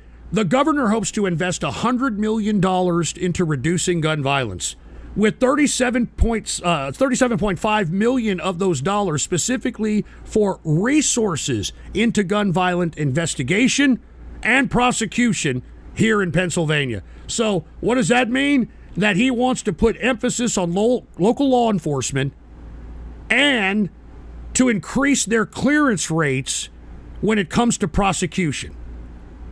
So that's what he wants. He wants to put a point of emphasis on the law enforcement and the prosecution of these individuals. That's where the money is going, all right? The DA referenced that he's a Republican standing with Democrats. This community, by the way, this is a Republican DA that is cooperating with Josh Shapiro. This is a community that knows how to come together and get stuff done, which is the mantra of our administration, the way of life here in Lurasine County. And so I want to thank you by leading by example across all of Pennsylvania. And in addition to public safety, he focuses this year's budget also includes investment in economic development. So $37.5 million is going into increasing law enforcement and also prosecuting these people to the fullest extent of the law and creating economic opportunity to prevent this type of activity from procreating, if you will. So there's his stance on guns. That's the only thing that I can see that he's done towards guns in his political career. He's not much of an environmentalist. Take a look at this. A national spotlight shines on Josh Shapiro's environmental record. The pivotal vice presidential pick points to a record that holds, quote, polluters accountable, but environmentalists say that as governor, he courted the oil and gas industry, all right? So he's not entirely favored to this Green New Deal bullshit and still believes that we need petroleum as a means of energizing ourselves. So thank God, all right? And by the way, Biden tried to run on this. All right, he tried to run that he was going to eliminate domestic production of oil for domestic consumption. And because of his aggressive foreign policy, he had to reverse that. And now the United States actually produces more oil now than Saudi Arabia. So think about that. Anyway, Megamax 578, why do you even have to listen to a autistic, dyslexic, fake Texan who likes to whine and bitch and talk to us? Talk shit to us for asking questions? Kind of sounds like an LGT vibe. What the hell does that mean? What the hell does that mean, Mega Max? I answer everybody's questions, all right? Just because I made you look lower than Shaquille O'Neal schlong, give me a break. Five-finger prostate punch. Stop giving the urban demographic guns. That's 80% of the... All right, we're not talking about that, all right? But anyway, he's not too Green New Deal oriented. And what is it, Menno Ray? Hey, baby. I'm after Urinator when he's had his way with you. Did you see Maduro challenge Elon Musk to a fight? Yeah, that was stupid, dude. He knows he's gonna... That's ridiculous, all right? That's ridiculous. That just goes to show you how pathetic and how totalitarian that fucking regime over there in Venezuela is, all right? But anyway, another thing that I like about Josh Shapiro, he believes in private school vouchers, which is what we're doing out here in Texas.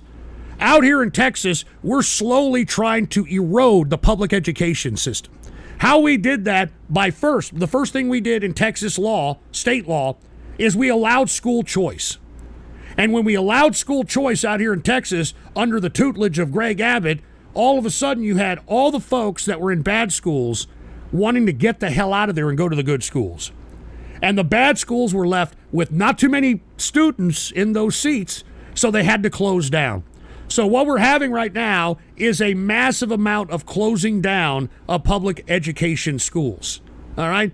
Now that we have that, we are pushing, I'm talking the Republicans out here in Texas, are pushing this private school voucher program because that's the nail in the coffin when it comes to eliminating public education. Now, I do not believe in public education. And the reason I don't believe in it is because the system that is public education is no different than the prison system. You take a look at the prison system, compare it to the school system, it's the exact same shit. All right? And I think that, in my opinion, if we put more responsibility on the parents as opposed to public education, we may see a difference in the young people as they grow older. Because in my view, if we're going to eliminate public education, we need to pass legislation that holds parents accountable for the juvenile delinquency that their children conduct, and they have to be held accountable. And once we do that, that's when you're going to start seeing crime, at least from youths, go down. Because if you hold their parents responsible, the parents are going to figure out how to rectify the problem. And if they don't, we jail them all. All right? And they figure it out, and they're out of fucking civil society, and civilized society can continue to go on without this degeneracy, without the delinquency, without the crime, all that shit.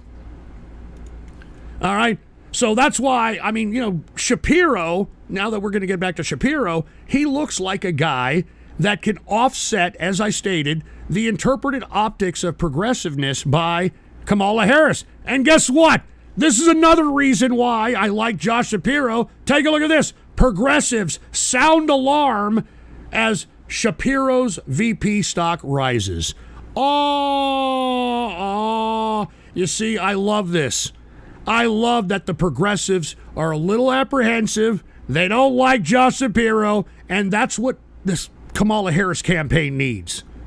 They need someone like Josh Shapiro in order to offset what has been interpreted by Kamala Harris as being optically progressive. All right? So this, should make everybody who is a center-left or somebody who is a centrist feel rather good that we're not necessarily going to have a full progressive ticket over here on the Democrat side. And so that's going to be very interesting. All right? Progressives are shitting in their pants, and I like it. I hate progressives. I think they're fucking dopes. I think they're idiots. And I'm glad that they're, shaking in their boots because Josh Shapiro could potentially be the VP pick. All right? And by the way, what's really the only, I guess, negative in this whole situation? And I don't think it's a negative. But because the Democrat Party right now is so pro-Palestine and have been pandering to these stupid brats out here at these Ivy League colleges that were rioting because of some people they've never ever fucking met before, take a look at this. Shapiro is a Dream Democrat vice presidential nominee, but he's Jewish. All right? This is an actual fucking piece that is written by The Hill. And this person, Lee Michael Katz, I believe he's Jewish as well, he is not necessarily wrong. Because I think that being Jewish on the Democrat ticket, could potentially turn some peeps off. Because right now, as I've stated, Joe Biden and his administration has been kind of not necessarily favorable towards Israel. I mean, this has been one of the most non-favorable Israeli administrations in some time. I mean, remember, they even talked about, I'm talking Biden, talked about withholding some kind of weapons because of the aggressive military campaign that they had towards the Palestinians. And Josh Shapiro is completely 100% behind what the hell Israel's doing. All right? Completely 100%. So this could cause a potential schism among some of the progressives, among some of those pro-Palestinian factions. But in my opinion, I think if they go Josh Shapiro, they get a wider net of people in the general election than, kind of appealing to a bunch of niche weirdos, And Urinator, what the fuck? I just said that. Stop ripping me off. Yeah, shut up, idiot. And then we got Pookie. I will not fight a war for Israel under orders of... Yeah, you know what? Pookie, shut your stupid stinking salmon-smelling hole, all right? Jesus Christ. Let me tell you something right now, man. You guys are a bunch of cult of personality jerk-offs, and it goes to show y'all don't stand for a goddamn thing. Now, getting back to Trump, what's the difference between the Democrats and the Trump campaign? Foreign policy. And take a look at this. Trump splits with GOP lawmakers on national security, raises alarm. Death to the Jews. We're not condoning that. You're a piece of crap, whoever the hell did that. Whoever the hell did that, you're a piece of shit. And by the way, let me get to the buy me a coffees because they're not showing up on the screen there. But Gasman said, congrats, you passed. Porterhouse are the best steaks in my opinion. They absolutely are. You get both the strip and the tenderloin in one, and sirloin at the bottom, and you would pass only if you would have used them up and grind them up and made them into burger meat. Well, you do that when they've been in the fridge for a little bit, and you didn't eat them right away. That's when you grind them up into a nice, good, fucking, classy burger, man. So cheers to Gasman for that one, man. But anyway, national security is now an issue that is dividing the Republican Party. There's a component of the Republican Party. I'd buy that for $1. Hold on, we got Mad Thad here. Let me see what Mad Thad has to say this time around. Yeah, it's eerie how every prison felt like high school. I adapted very quickly when I got there. People even separate themselves into social groups just like high school. Grown men gossip just like high school also. Best part about it was every Monday when we would get a new bus of inmates in there was a chance we would get a passable trans or femboy I could groom to hump on. No homo. Dude, are you fucking kidding? Matt, Dad, we didn't need to hear that shit.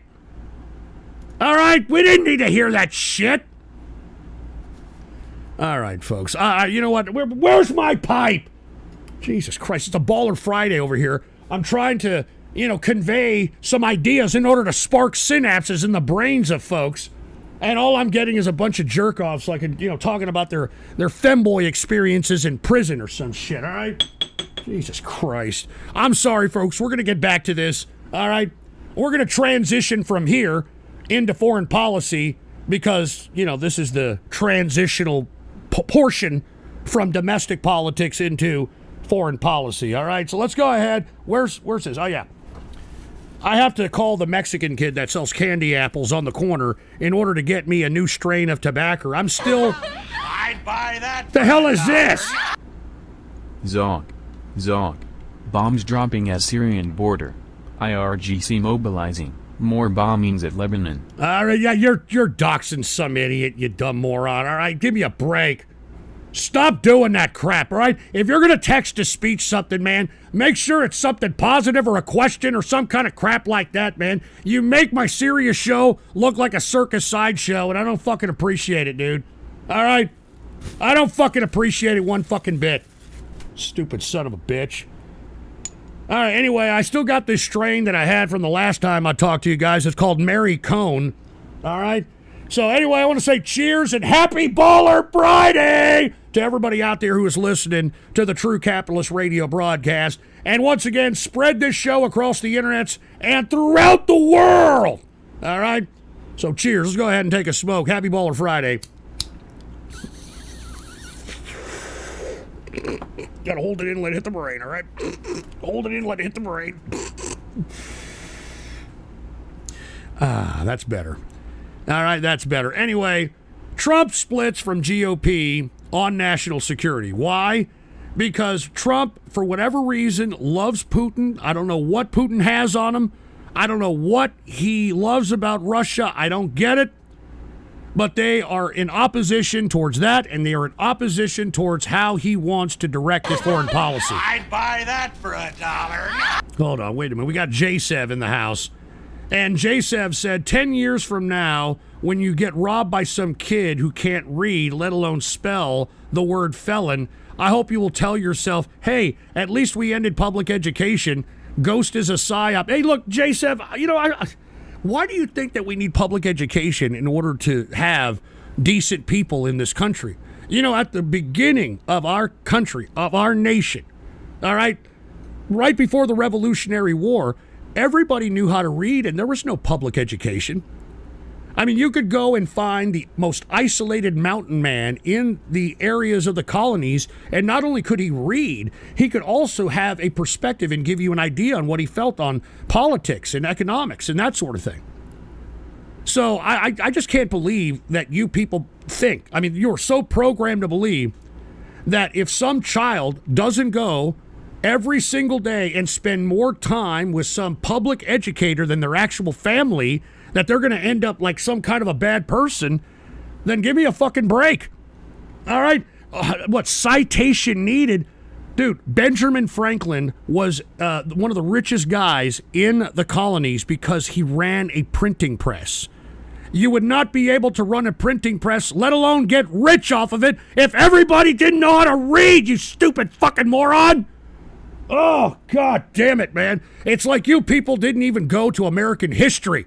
All right? How the fuck did they create all those writings, man? Like the Federalist Papers and Thomas Paine's Common Sense and all these How do you think they did this if fucking people didn't know how to read, you fucking idiot? Jesus Christ, you people make me fucking want to puke. And by the way, what's up, Kits, dude? Newest member of the IC. Pretty cool guy, by the way, old Kits. Kits says, since you're talking about LGBTQ predators and are about to get into foreign politics, did you see this clip I posted in the inner circle about Putin?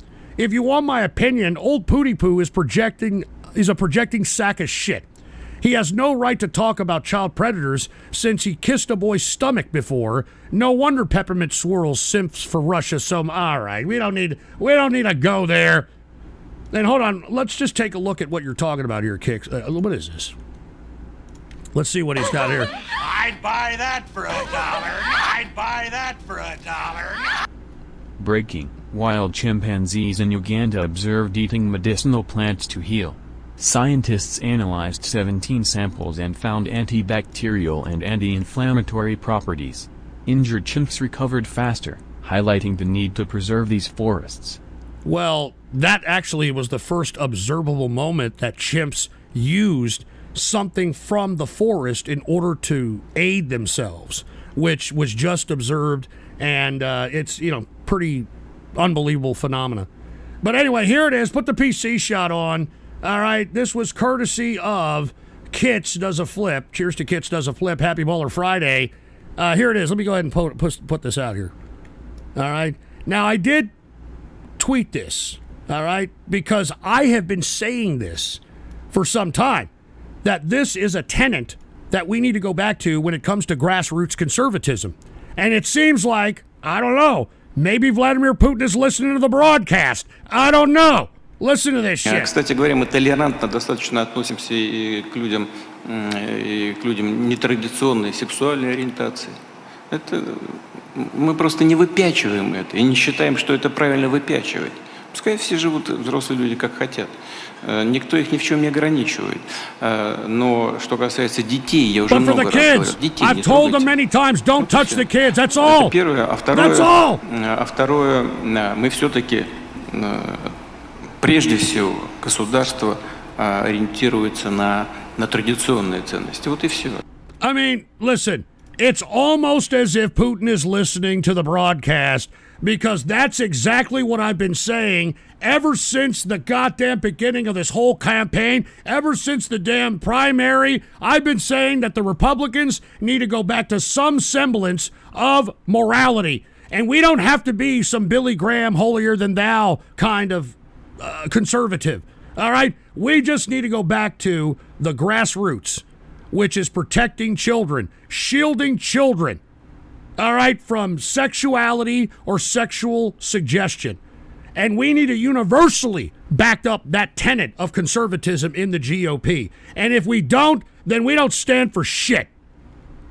That's why I would rather see the Republican Party fall and we build it up from scratch than to continue to run these fucking hypocrites that we have in this damn GOP today. And Duke Orville hooked it up with a $5 Rumble rant and said, ban enemy. Yeah, no shit. Yeah, no shit. Fucking ban enemy is right, all right? And what is this, five-finger prostate punch? We was printers and shit. What the hell does that mean? And Camaro RS09, I hope this works since the ruble's been trash. Test 333. Thank you, Camaro RS09. Wait a minute, are you Russian? Are you Russian? Guys, the Federalist Papers were written by a combination of John Adams, Alexander Hamilton, and a few others. Adams was also a Jew. For real news, Ghana Parliament passes law to quicken women's empowerment. Oh, Jesus Christ. A mistake since my Zog leaders love Hitler. Listen, I understand who wrote it. The point I was trying to make is those works were written at a time where there was no public education, and it seemed as if, given the articulate nature of those works during that time, many people could fucking read. I mean, enough people could read to entice them into joining the revolution, for Christ's sake. Anyway, let's transition, no pun intended. Let's talk a little bit about foreign politics and foreign policy and that sort of thing. Let's go ahead and talk about Russia and the United States, the big story out here. 3 newly freed Americans are back on U.S. soil after a landmark prisoner exchange with Russia. Now, what this suggests to me is that Russia is now showing a little bit of constraint and is now open to potentially ending this war. Typically, when you see these types of prisoner exchanges, it is a symbolic gesture in order to continue the diplomatic process into eliminating the conflict at hand. Now, this is not a certain or a set deal, but this is certainly one aspect of it. Now, unfortunately, we did send a lot of, some really unscrupulous Russians back to Russian soil, but these are the kinds of concessions that are needed if we were going to get into any kind of a situation where diplomacy now supersedes warfare. But we'll see about this. I mean, everybody's talking about it. And hold on, we got President Jay hates the LGBTQ, the community, and degeneracy, men and women's sports, crime among urban demographic, anti-American sentiment, wants to protect kids, but hates the right wing. Well, I don't understand where the right wing is doing anything about what you're suggesting. I mean, when Trump came into office, I think that is when an explosion of LGBTQ acceptance happened. I mean, remember, prior to Trump coming into office, we didn't see the type of degeneracy that we saw during his presidency. Now, I'm not directly blaming him, but he was president. He could have done something about it. He could have stopped it, but he didn't. All right? Anyway, stop talking about the culture war topics if you are actively working against it at all. Most of us don't like Trump, but are willing to vote for him because Democrats have gone too far off the wall with their degeneracy. What is Trump saying that is going to stop it? What policy is Trump initiating that is going to stop what you deem needs to be stopped? You can't say it. You can't explain it.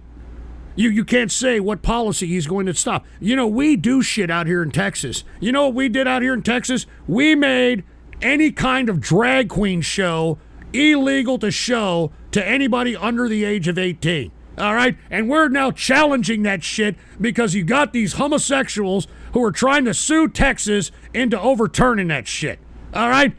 Do I hear Trump talking about that shit on the campaign trail? No, I fucking don't. Huh? Do I hear Trump saying anything that Texas is doing that is truly conservative on the campaign trail? Absolutely not. So give me a fucking break. Fucking scumbags. Y'all make me fucking sick, man. All right? Oh, Trump, he's going to get rid of the degeneracy. He's part of the degeneracy. All right? He just got fucking sued, for Christ's sake, from some stupid bimbo who alleged that he fucking raped her. He paid off some fucking porn star, for Christ's sake. I mean, give me a break. Jesus, we're going to get rid of the degeneracy. What the fuck does that mean?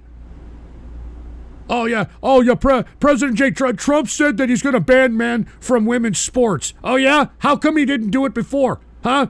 When he turned into the president in 2017, do y'all remember the debate we were having at that time, and yet nothing happened? Remember the debate of, men going into women's restrooms as a right to trans people, and did anything get done about that during the time that Trump was in office? No.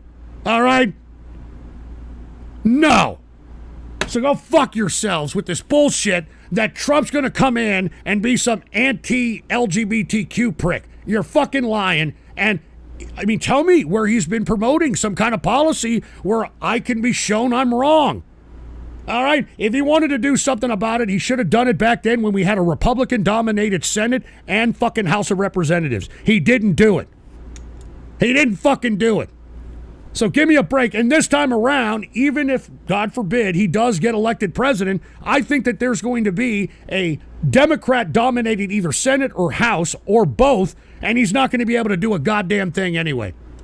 All right? So give me a break. You people need to understand how politics works. You need to understand how laws get passed before you believe this idiot the second and third time around.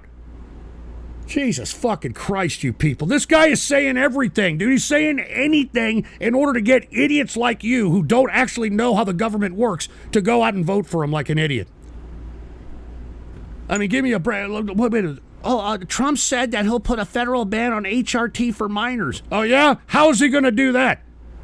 How is he going to do that? He couldn't even get the Republicans all to agree on a border wall back when he was first elected president in 2017 and 18, and the Republicans dominated the Congress. All right? He couldn't even get rid of Obamacare, and the Republicans dominated the Congress. So how the fuck is he going to do that?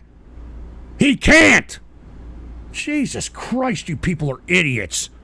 Five-finger prostate punch, that's because all the closet homo Texas cowboys want the tranny drag queens for themselves. Yeah, real funny, you fucking jerk off, all right? Get the fuck out of here. Give me a smoke here. I'm smoking here, all right? I can't believe that I'm broadcasting to a bunch of fucking mindless morons that actually believe that Trump has the unilateral authority to just fucking, throw a cross on his hands like a goddamn pope and make shit pass out of free will. Jesus fucking Christ. All right. Hey, Viking Kyle, remember when Trump tricked you into voting for him in 2016? I remember. Hey, Viking Kyle, that's because he was saying shit, you stupid fucking Nazi-worshipping moron. All right?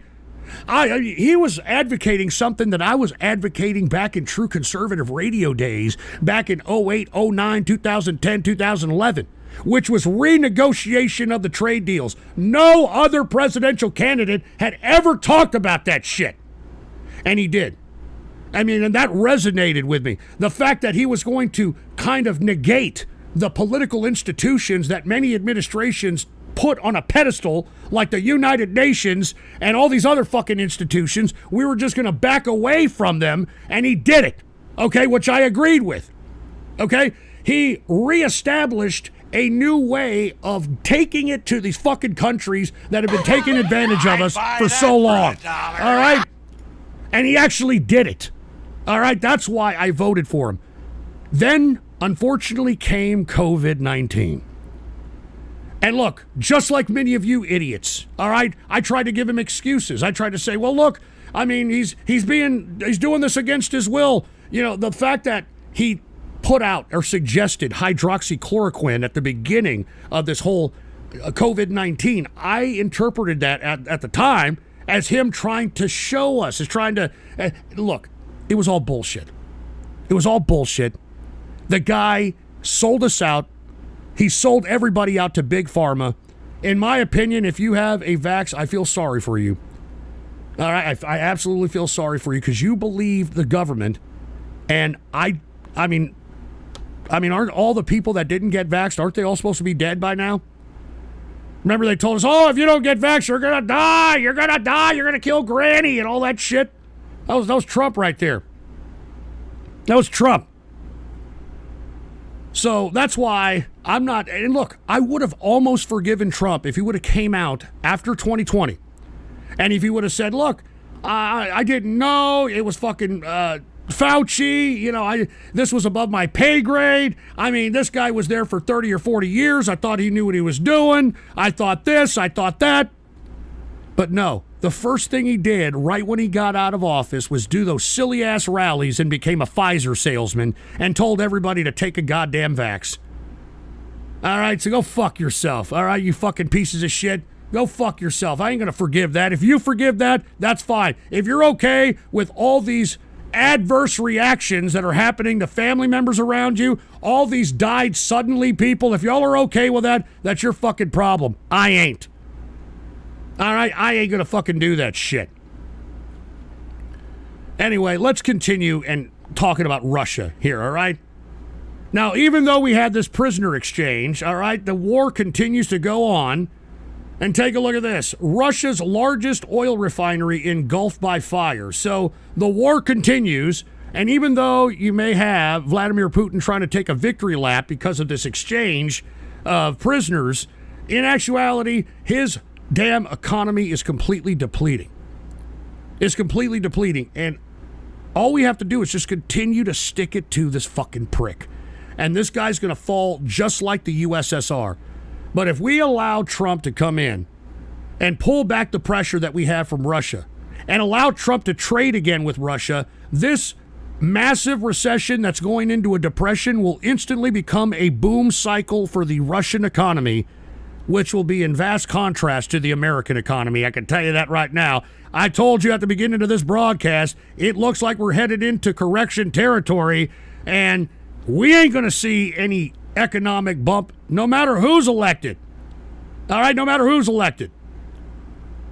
So here we go again. All right, I mean, this is all fucking Putin is waiting for. It's all he's waiting for. He's fucking biding his time, waiting for Trump to come along. And I just, that's why I refuse to vote for Trump. I am not going to fucking simp for Russia, all right? If you people want a totalitarian shithole like Russia, where many of you would probably be banned, you'd be put in re-education camps or probably starve to death, all right? That's your fucking problem. That ain't me. And you know what? Thank God the military-industrial complex is out there making moves, all right? Even though we're having a messy political cycle, they're making a move out here. Take a look at this. Pentagon reveals new nuclear weapon strategy over Russia and China threat. So we're going to continue now to manufacture and put ballistic nuclear-tipped missiles all over the place. We talked about it on the last broadcast that we're going to put them in Germany. We're repositioning some of our nuclear-based battleships and putting it around the areas of China, out there in the Indian Oceans and other oceans that can give us closer proximity to China just in case they want to get uppity. All right, same with Russia. So we're not fucking around. We're not going to just sit back and, play with our pecker shafts and think that this shit's going to go away. It ain't going to go away. All right, it absolutely is not going to go away. Anyway, let's continue talking. Let's talk a little bit about China, since we're talking about China here. Put the PC shot on. Take a look at this. China breaks with Latin America and BRICS allies over Venezuelan election fraud. So everybody that's always talking about, we got to watch out for the BRICS, which is an international institution that is comprised of mostly pro-Russia and pro-China countries. They can't even come to an agreement on what currency they're going to use, let alone who they're going to back up when it comes to a certain election. Now, of the BRICS countries, most of them, with the exception of China and Russia, are questioning the validity of the election itself. I mean, even Lula over there in Brazil, who happens to be a socialist, is coming out and saying that there needs to be some independent body that comes in and validates the election results in order to quell all the mystery or all the alleged rigging, for a lack of a better term, of the election, and Maduro's not going to do it. All right, but China is still backing up Maduro regardless. They congratulated him. So there you go. That's China. And look, China, as I stated, they're in economic peril. And the International Monetary Fund knew this. So here recently, the IMF, the International Monetary Fund, attempted to offer the Chinese government a $1 trillion loan. Take a look at this. A $1 trillion loan in order to have their housing rescue plan happen before their real estate market tanks. Because as I stated, 30% of the real estate market is the GDP of China. Or excuse me, the real estate market is 30% of the GDP of China. My apologies. I'm looking at these idiots. I got all these fucking chat rooms here, and these people are all talking trash, and it pisses me off, man. All right? I'm out here giving you fucking CIA levels of assessment, man. I'm giving you the fucking world here. And you people are out here just fucking flapping your fat fucking Dorito-stained fingers on the keyboard. You fucking stupid pieces of shit. All right? This is a fucking Baller Friday, man. All right? I could be at the bar right now. Instead, I'm trying to spark synapses in the brains of folks. Trying to get everybody to understand that, hey, I get it, you're a fucking fat, disgusting, pockmarked, fucking redheaded, four-eyed, freckle-faced, beaten stepchild that doesn't care about your life or any of your family's lives, but I do. And I care about this country. I care about America. Unlike you fucking people. Jesus fucking Christ. I'm sorry, folks. Anyway, China rejects the $1 trillion rescue plan offer by the IMF, and they're claiming that they're worried about moral hazard and bailout expectations. And the reason is, folks, is because China knows that every incremental level of the bureaucratic system of Chinese communist government is a bunch of corrupt pieces of shit. And that's why all this is happening. All this house of cards, which was a facade. The Chinese economy was a facade, and it's all crumbling down. And here you've got the IMF trying to say, hey, we're going to give you $1 trillion, but if you all know about the International Monetary Fund, it's a trap.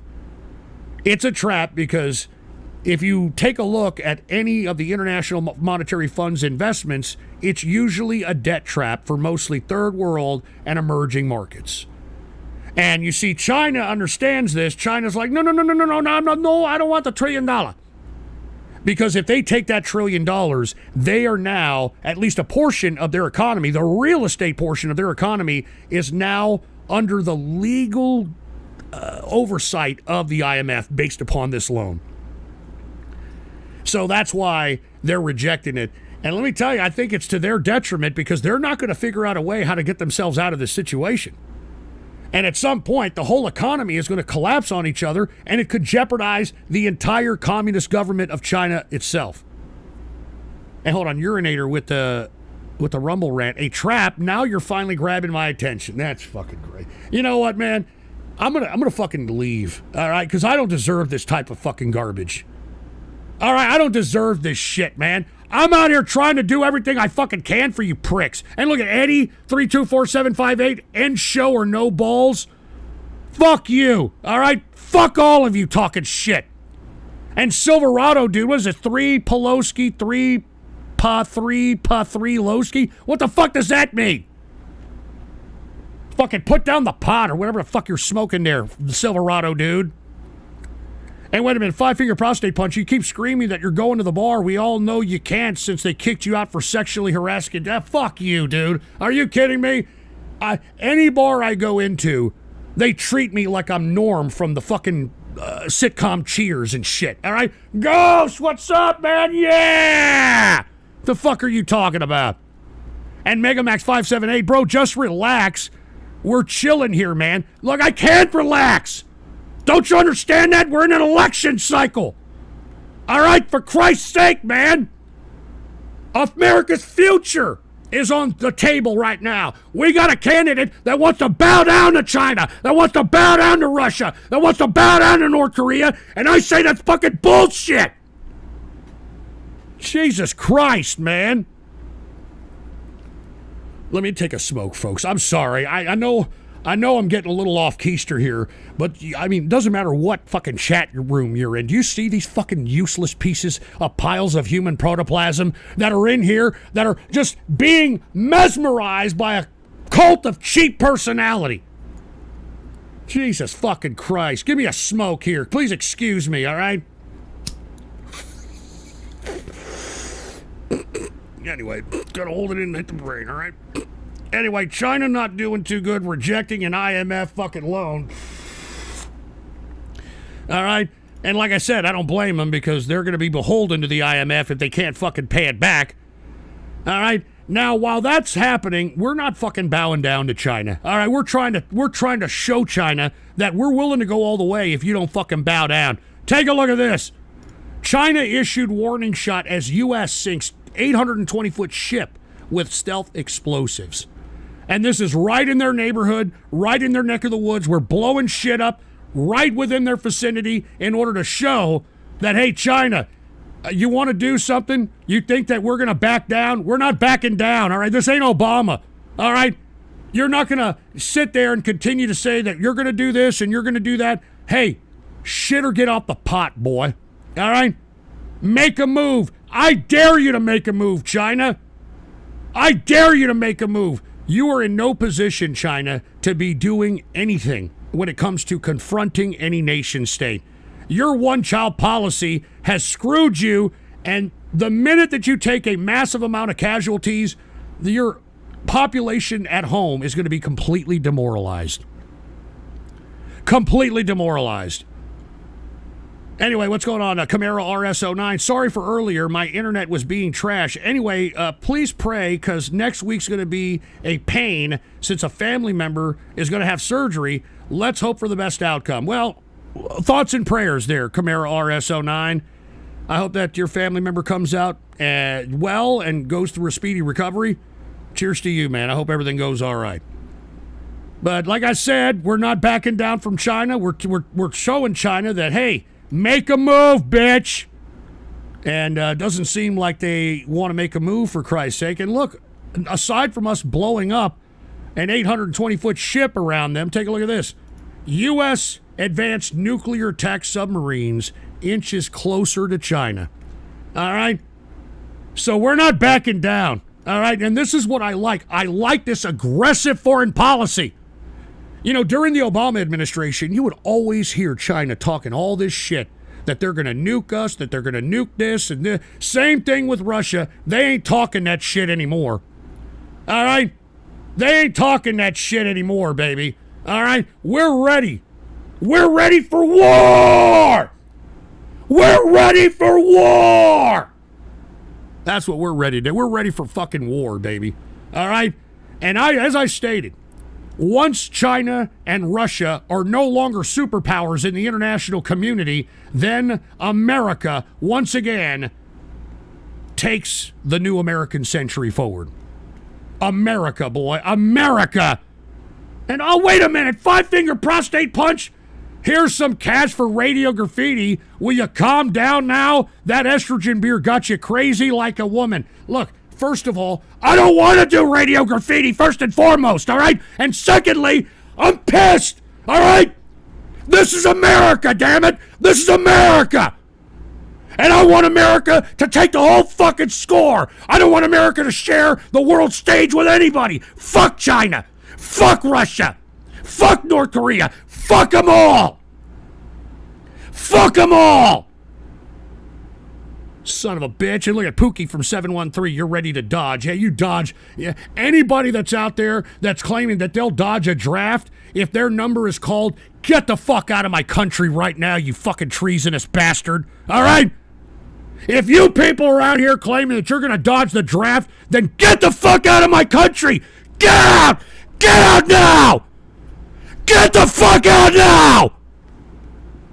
You piece of shit. You treasonous pieces of crap. Get out! Get out now! Piece of shit! I can't believe you're living in my country and you're talking like this. I can't believe that you're reaping the spoils of America and you're talking like this. I can't believe this shit! I can't believe this crap! God damn it, man. God damn all of you! 832478, you're not dying for Israel? You're not dying for Israel, you piece of shit. You're fucking be protecting America. You're gonna be protecting America. You're gonna be protecting America. You fuck. You fuck. All right. I'm fucking done with this show. I can't believe that I'm broadcasting to a bunch of spineless fucking cowards. All right? To a bunch of anti-American scum is what I'm broadcasting to. You people that don't chat, that are just observing the fucking show. I know there's a lot of you. Are you seeing these four-flushing pieces of milky-licking, anal-leakage-loving, scat-snorting, fat slut, taint-tonguing, colon-tenderizing pieces of shit are saying in these chat rooms? Do you see it? I'd buy that for $1. Do you see it? Son of a bitch. All right, let me calm down. All right, I'm sorry. I gotta calm down. I gotta calm down. Let me just catch my breath, all right? Let me just catch my breath here, for Christ's sake. As a combat veteran, I fought for all of your rights to dodge the draft. Even yours, Ghost. Fuck off. Fuck off, dude, all right? Anybody who wants to dodge the fucking draft, I hope that you fucking get the hell out of this country and go live in fucking Russia or North Korea or in China and have a fucking chopstick shoved so far up your ass when they don't want you there. I hope that you listen and remember this conversation. Arrogant bastard hooked it up with a buy me a coffee. So regardless who we get as president-wise, besides foreign policy, should we be expecting 4 more years of the same shit sandwich? Oh, and I forgot. Happy Baller Friday, Ghost. Unfortunately, yes. That's why I'm telling people it's all about foreign policy this cycle, arrogant bastard. I'd buy that for That's what we're voting on. All right? That's what we're voting on. So I hope that answers your question.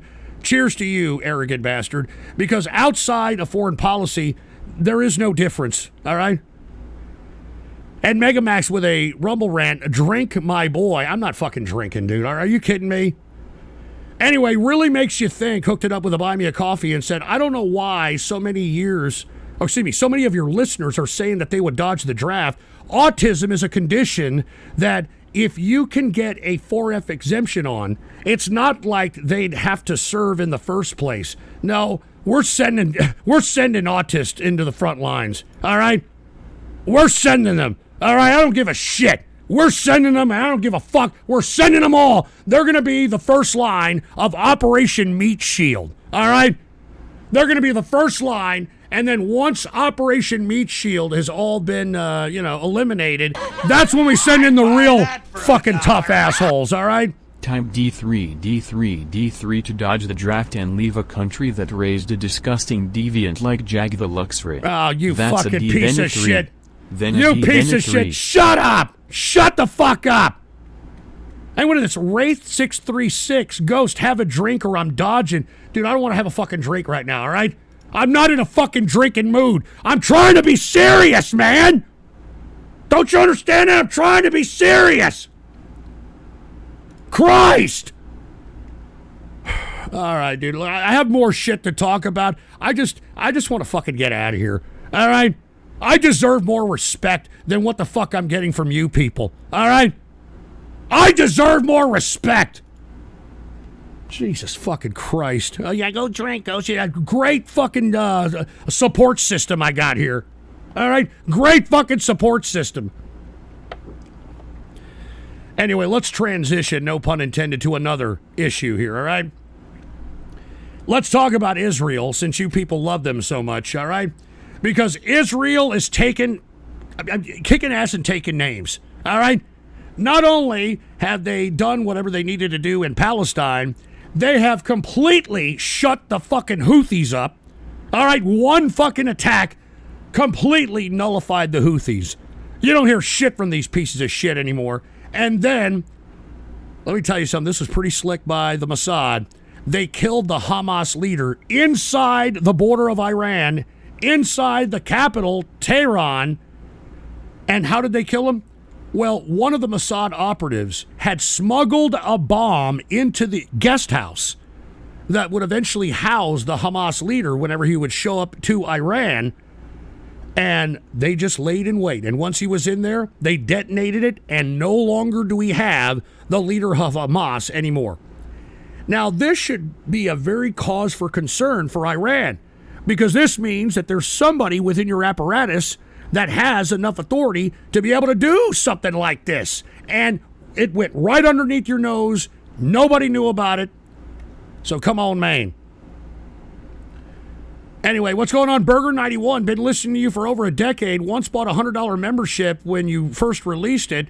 Love you, kisses. Yes, homo. Yeah, thanks a lot. Burger91, by the way. Now, look, Iran has been claiming that they are going to retaliate in some dramatic fashion. And Israel has already said that they're ready for anything and everything. All right? I mean, they're ready. Iran right now, apparently, I thought they were going to be hitting up Israel sooner, but Iran right now is talking to its proxies, and they're discussing what kind of retaliation that they're going to have with Israel. So this includes the Hezbollah faction, this includes the Houthis, this includes all these components. And we're still waiting for Iran to make a move, you know what I mean? And Ghostwife's son said human shields are a war violation of Article 1 of the Geneva Convention. Well, not necessarily. You know, they could just be the first wave. They don't know. You know, just say, hey, look, if you go over there, your waifu's over there, and they just start running, and, you know, it is what it is. Anyway, Eddie 324-758, what makes you think the Mossad doesn't have an apparatus in the U.S. already?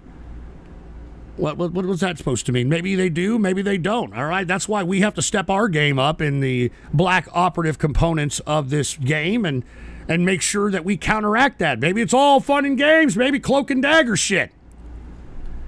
But anyway, we're going to see what the hell Iran's going to do. We're still waiting for them to make a move. Obviously, they're a little apprehensive, you know? All right, they're a little apprehensive, for Christ's sake. And why? Well, some of the folks that are within the apparatus of Iran have spoken and said the Iran regime will, quote, not commit suicide. Hey, cheers, Tempe. I'll answer your question here in a second. The Iranian regime will not, quote, commit suicide to avenge the death of Hamas chief. I'd buy that for Will not, I mean, things that make you go, Now, we did see an attack yesterday by Hezbollah, which was a very slight attack. I'd buy that. It wasn't something major. Don't, under any circumstances, consider the ice-cold beer waiting in your fridge, just waiting for you to take one out. Oh, come Listening on, man. to the Don't do that PSSSP shit. as it opens. An angel choir to your dry lips, the bliss of the soothing sip. The satisfaction. Don't do that Don't shit. do it. Why are y'all got to be jerks and do shit like that, man? I mean, come on. Listen, I don't drink until after it gets dark, all right? There's no reason for you guys to be doing this shit. Anyway, look, the reason I say things that make you go, is because we would have heard, or at least seen, some kind of major attack already from Iran. And it doesn't seem like they really want to go all out in order to avenge this schmuck Hamas leader's death. All right? And the reason is because a very interesting video was released by the Taliban yesterday, of all people. And what did I tell you all about the Taliban? I said that us, the United States, withdrawing from Afghanistan was a deal that we made with the Taliban. And the deal we made was that, hey, we'll leave, and you can boast about how you made America leave to your people in your little pissing ground of Afghanistan. We're going to leave all of our weapons. We're going to leave all the armaments. But we want you to start fucking up shit in the region. We want you to use these weapons against your neighbors. And that's what they've been doing. And guess what? They haven't been very friendly to Iran.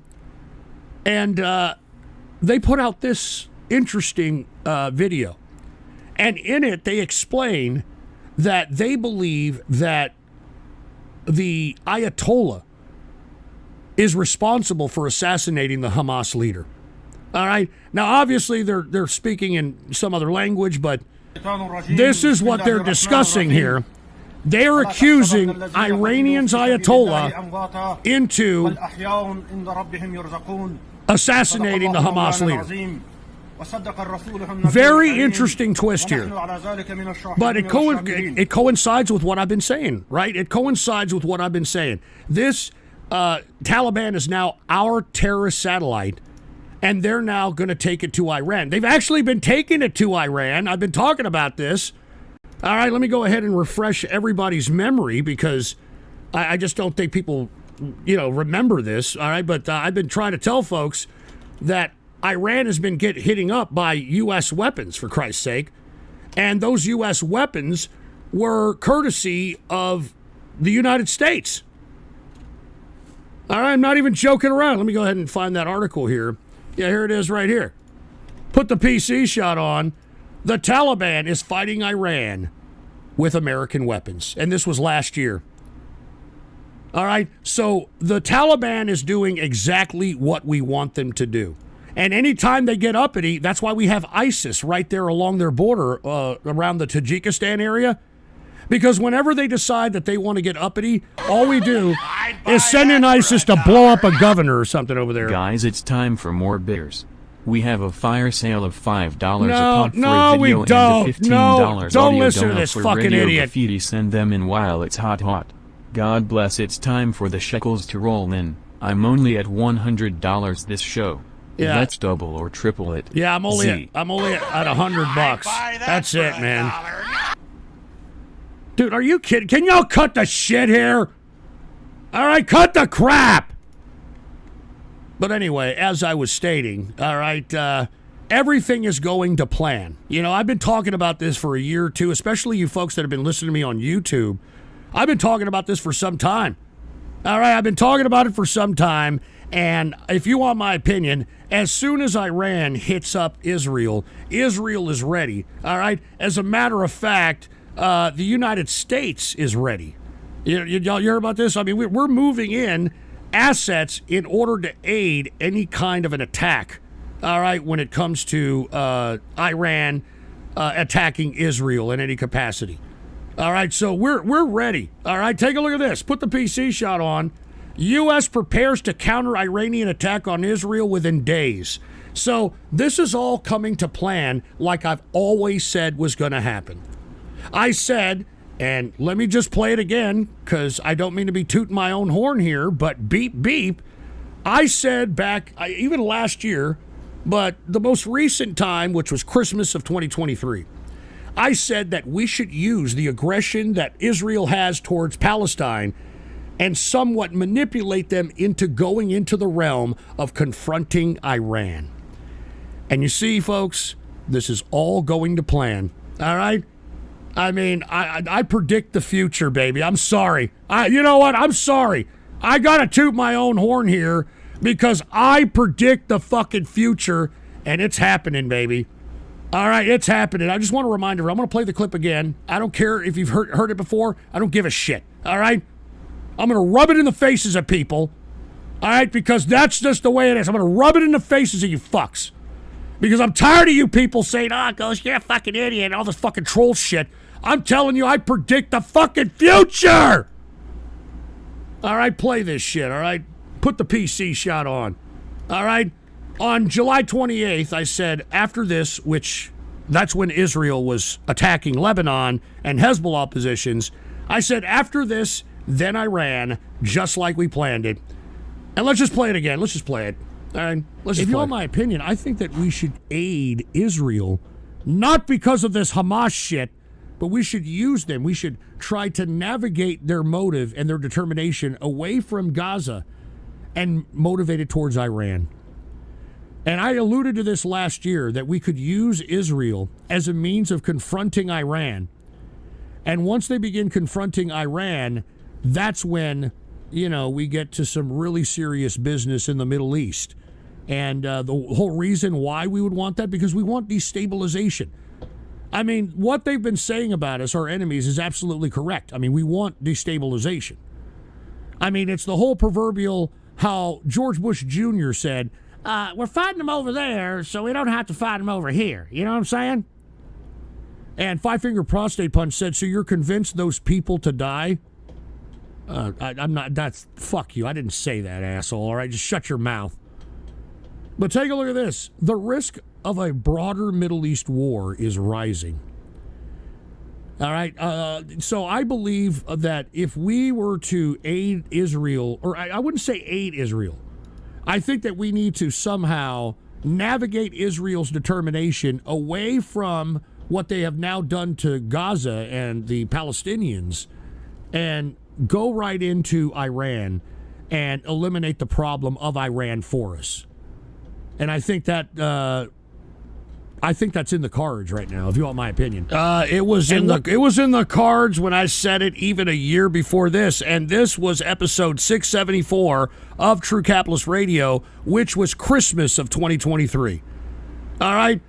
Which was like a couple of months after the October 7th attack. And lo and behold, just like I predicted, Prigozhin was going to make a move at Putin, which he should have, but, he didn't fulfill it. I'm just predicting the future, baby. Predicting the future. No, skip that shit. Skip that shit.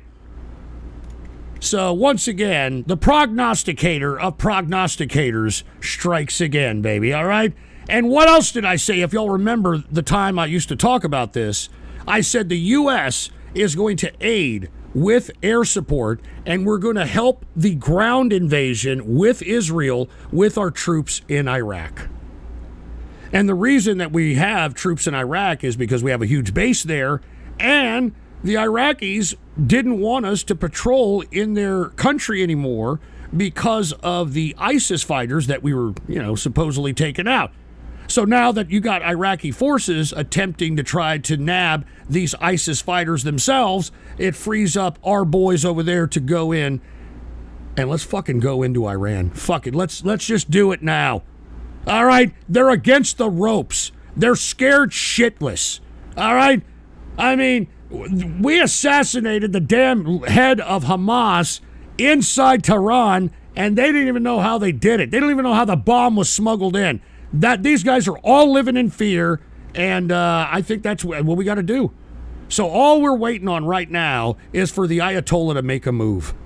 And once the Ayatollah makes a move, once he starts a major barrage, I'm talking Iran, and the satellites make a major barrage at Israel, that's when it's open season on Iran. And we just, United States, with other coalition forces like UK is going to be involved. I believe Germany's going to be involved. A lot of fucking Jordan, Prince Hussein, or King Hussein said that they're going to be involved. A lot of folks are going to be involved and just going to bomb the shit out of Iran and then just let the goddamn ground troops in there and they will greet us as liberators.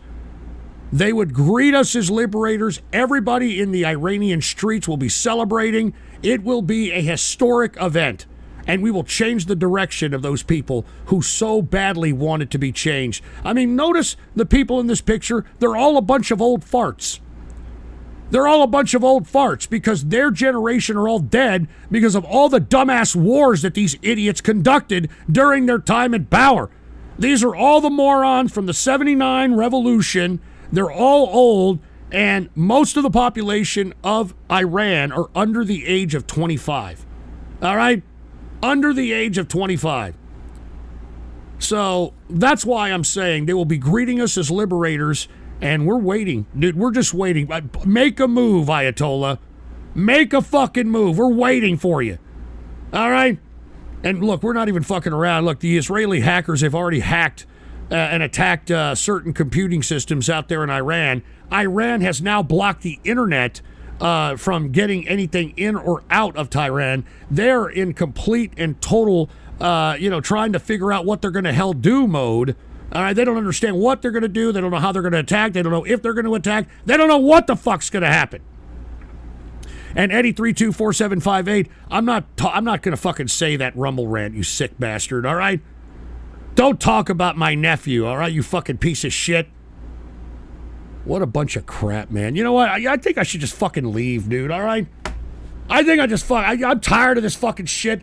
I should be at a bar right now. I should be chilling. All right. I've been working my ass off all day with my businesses. I fucking pay everybody at the end of the fucking week on Friday. I'm one of the few businesses that actually pays their employees by the week, all right? Which I think is a fucking perk.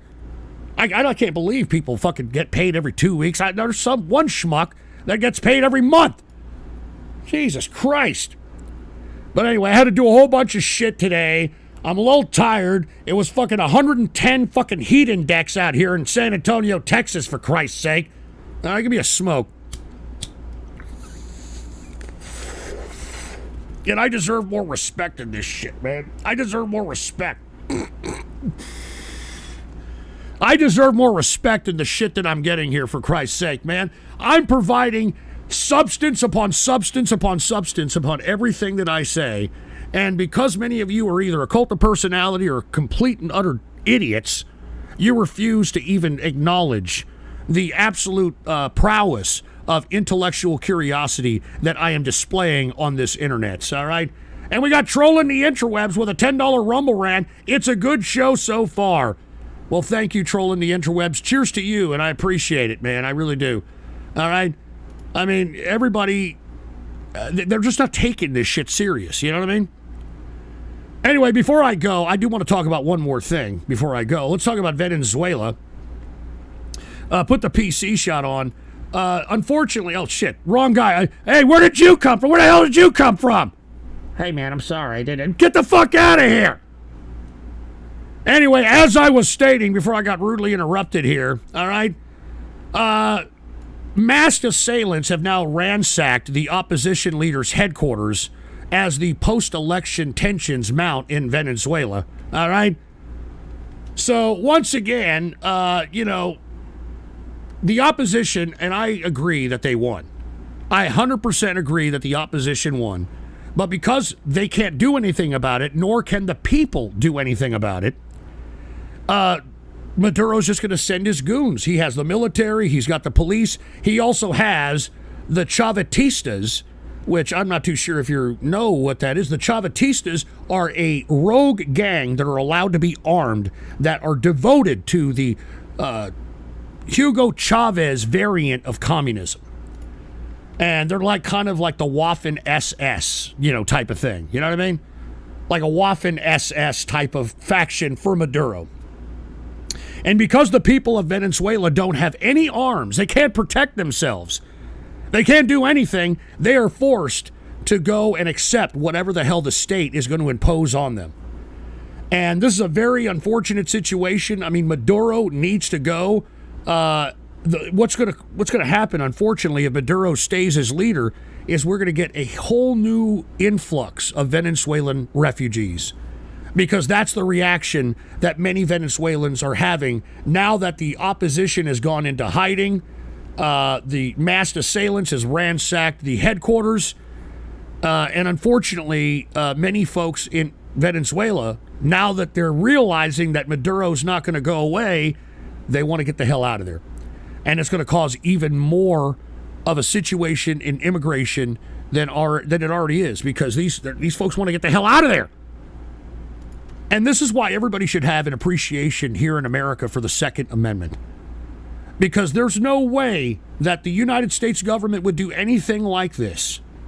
Because, they would have a very pissed off, armed opposition on their hands. And speaking of the opposition, the Venezuelan opposition calls for protest as U.S. backs the transition. I mean, we're backing up the opposition here. The unfortunate part about it, even though the opposition has the spirit of the people don't have the arms to enforce the authority. And this is why I'm telling each and every one of you, whether you're Democrat or Republican, protect the Second Amendment. Protect the Second Amendment. Protect the Second Amendment. Protect the Second Amendment. Because that's the only thing that separates us from what is happening in Venezuela today. All right, that's all there is to it. That's all there is to it, man. Remember that. And I hope some of you do, because that's very serious. It's sad that these Venezuelan people, prior to Hugo Chavez unfortunately being democratically elected, but before he became the power, the central authority, Venezuela was the richest economy in South America. And why? Because it has the third largest oil deposit in the world. And unfortunately, because it's been centrally ran by the communists, they haven't been able to appropriately, let's put it this way, redistribute the revenue that is generated from this deposit. I mean, just take a look at what happened in, fucking fall of 2016. I'd buy you know what I'm saying? for $1. Hey, hold on. We got Kits does a flip here. Hold on. I got to get to a few donations here. Let me get to Tempe. Cheers to Tempe, by the way. And the only reason I'm not putting them up on the screen is for whatever reason they're not showing up in the feed on Buy Me a Coffee. So I am acknowledging them. Cheers to Tempe. He said, my question is that you were talking on Trump's China trade deal as he said it was one-sided. As you said back then, what has changed with that? Why would he be pro-China all of a sudden? And Happy Baller Friday, summer is soon ending. Here's some cash for them beefs on the grill, man. Well, thank you. I appreciate that, Tempe. Look, the reason he's going to be pro-China is because he is going to view what Biden has done, which is he didn't get rid of Trump's tariffs. And I know everybody was laughing at Trump when he put a tariff on China. I thought it was a smart move, believe it or not. It's one of the things I agreed with him on. It's one of the reasons why I voted for the guy. When Biden came into office, he didn't take them away. He doubled them. He doubled the tariffs. And he rapidly facilitated the decoupling of the United States from China. And that's why China's economy is going down the tubes. Because we're buying less and less of their crap. We're decoupling from them. They used to be our largest trading partner. They're not our trading partner. They're not our largest trading partner anymore. The largest trading partner now is Mexico. And you see, that's why their economy is going down the tubes. Now, Trump coming into office, he's going to have the leverage of what Biden has done in order for him to squeeze out some kind of a deal that makes him look good and China look good. And in actuality, what it's going to do, it's going to help China more than it does America. Because what we're going to do is get nothing more than a bunch of cheap crap that China right now has a massive surplus on. They're recognizing that no one else in the world is going to buy their garbage in mass scale like the United States. They're trying to go to the EU. They're not going to fucking buy the type of crap that we do from China. They can't find anybody else. So as a result, China has no choice. They either have to bow down to the United States, or they have to wait till Trump comes into office so that they can figure out some kind of a deal to bring themselves back, or they have to go to war. Or they're going to collapse. So those are the options. And I think that Trump is going to use this as a means of saying, you see, look at me. I did peace with China. Look at me. The Chinese are bowing to me. And the reason is because he's going to up the trade deal, and he's going to make China the number one trade partner once again. And the imbalance of that trade deal, at least during the time when Trump first entered into office in 2016, was like $700 billion a year deficit in trade that the United States had with China on an annual basis.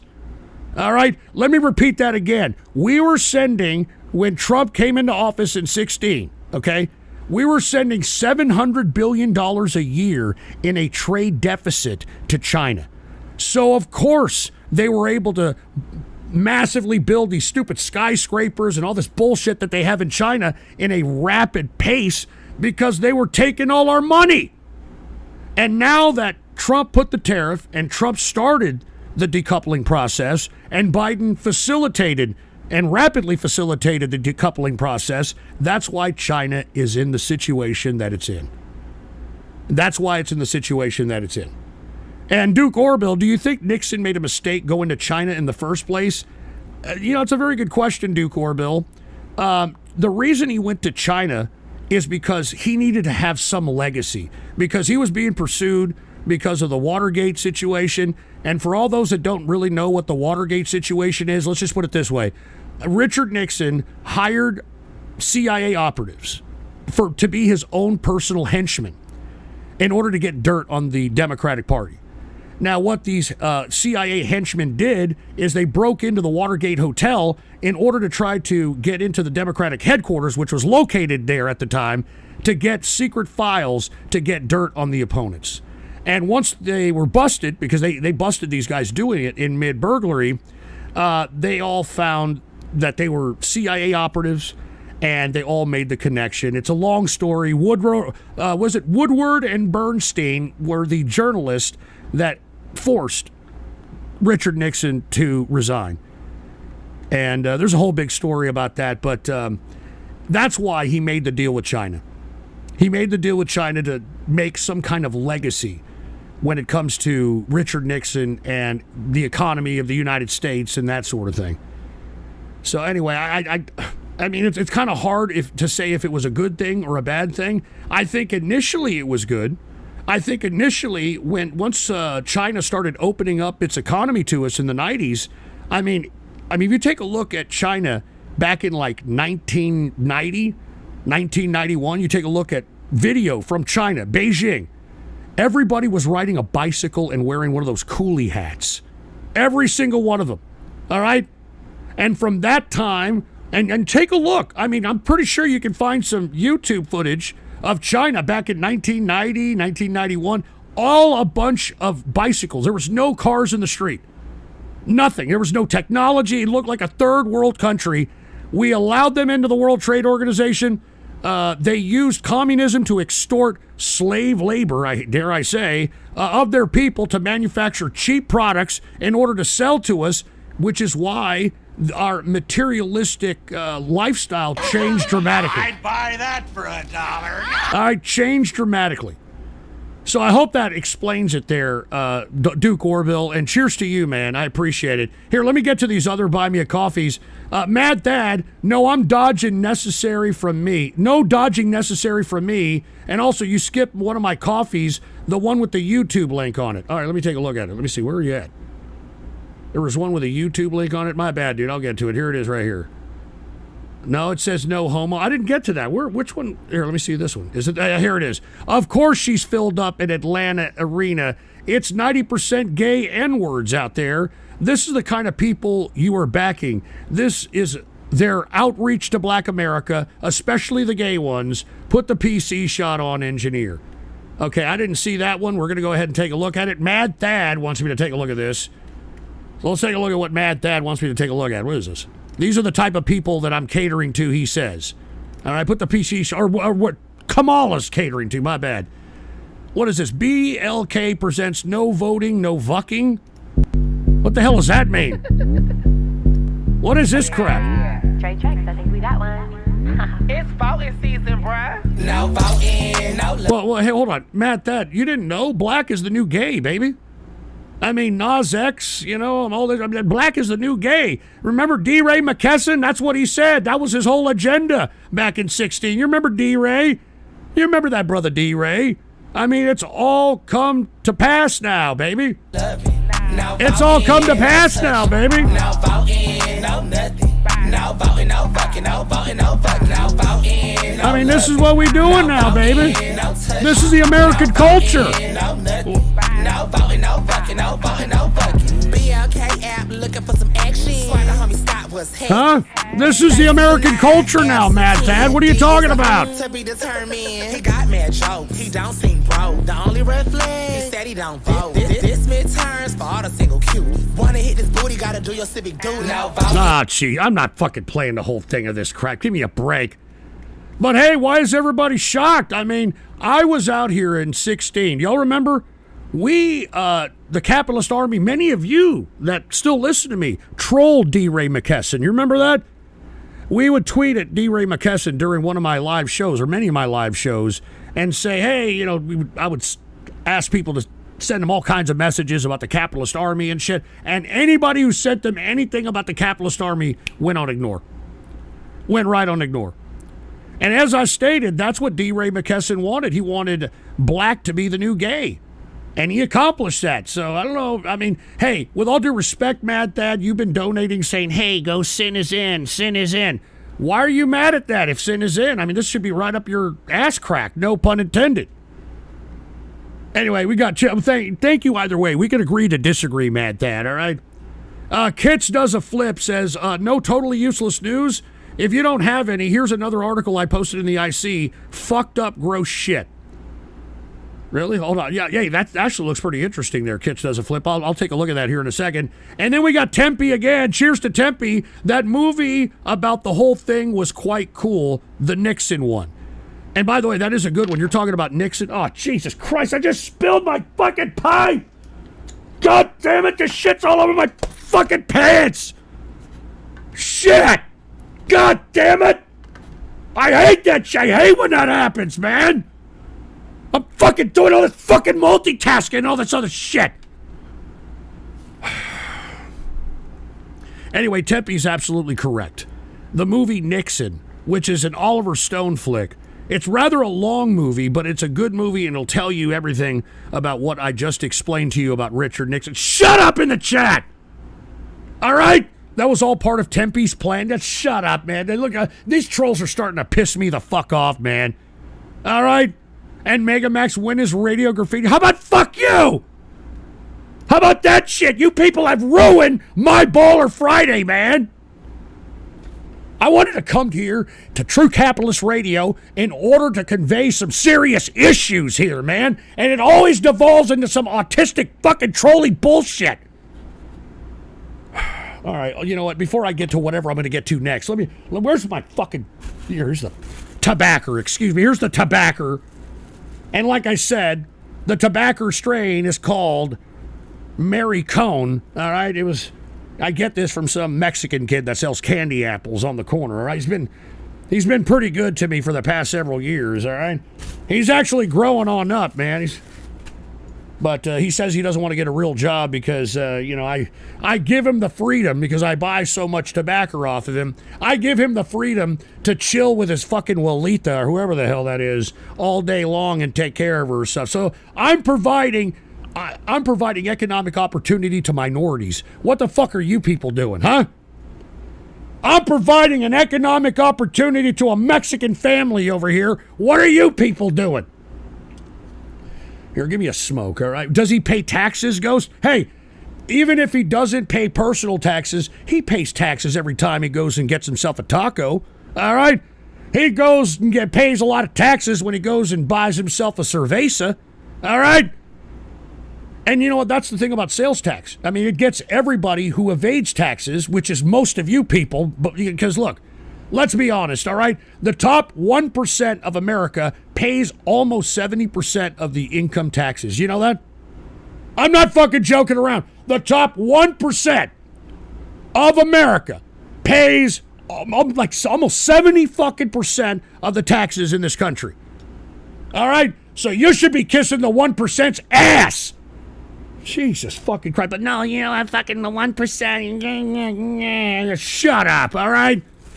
All right? If you don't like where you are in your position economically, then step your game up and step your chain up, man.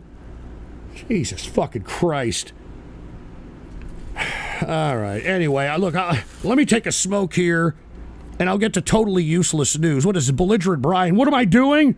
Well, my countrymen are currently burning down mosques and police stations while I'm railing a black girl. Well, there you go. Belligerent Brian. All right. Obviously, he's in Europe somewhere, and he's got jungle fever. He's got jungle fever. Hey, ain't nothing wrong, man. All right, at least you got yourself some on a Baller Friday. Pookie from 713. So then why do you say only taxpayers should vote if everyone pays taxes? Well, everybody doesn't pay taxes. I'm talking personal income, corporate income. All right, that's where the money is that pays, Pookie, for your motherfucking EBT and the motherfucking free housing shit you got. All right? All right, that's who pays it. Sales tax pays for the municipality, all right? It pays for the police. It pays for local services of whatever municipality that you live in. All right, that's the way it is. Jesus Christ, dude. I mean, why do you people go to school if you don't know this stuff? What are they fucking teaching you in school, you know? Jesus fucking Christ. Give me a smoke, all right? Please excuse me. And what is it, Anonymous? If Iran falls in the coming months, what happens after? Does Russia fall too since they buy weapons from them for the war in Ukraine? What happened if Iran's fall? Well, Iran, if they fall, you're absolutely correct. Much of the drones that they get, come from Iran. But remember, this is why Russia went to North Korea. And let me tell you, that was the most shameful showing I've ever seen Putin ever do. You never even saw him do the type of ass kissing in front of the North Korean people, in front of his own people. You never see him do shit like that in front of his own people. And he kissed the ass of North Korea's little Kim. Remember, they went on a drive. Then Kim Jong-un stopped so they could walk in the park. You know what I mean? Then he waved from the plane like he was saying bye to a secret lover and shit. What the fuck? I had never seen Putin act like that. That is a show of desperation if I've ever seen it in my goddamn life. And five-finger prostate punch. Are we still doing radiography? Oh, Jesus Christ. Jesus Christ, man! Every fucking time, man. Anyway, let me get to some fucking totally useless news, all right? Let's get to totally useless news. Now, I know many of you are single, I know many of you probably have never had a significant other because, Jesus Christ, if you're this annoying while flapping your fat sausages of fingers on the keyboard talking in a damn chat room, I can only imagine how you are in real life. But you see, what did I tell many of you young people? I told many of you young people, maybe, just maybe, especially you males, maybe you need to go after a MILF. Maybe you need to go after some of these older 40-year-olds that are alone, that have their own houses, that have their own cars, that have savings, because that's what the women are doing. Let me tell you something. If you are over the age of 40 or 45 and you're a high earner, you're prime targets for 21, 25-year-old pieces of ass.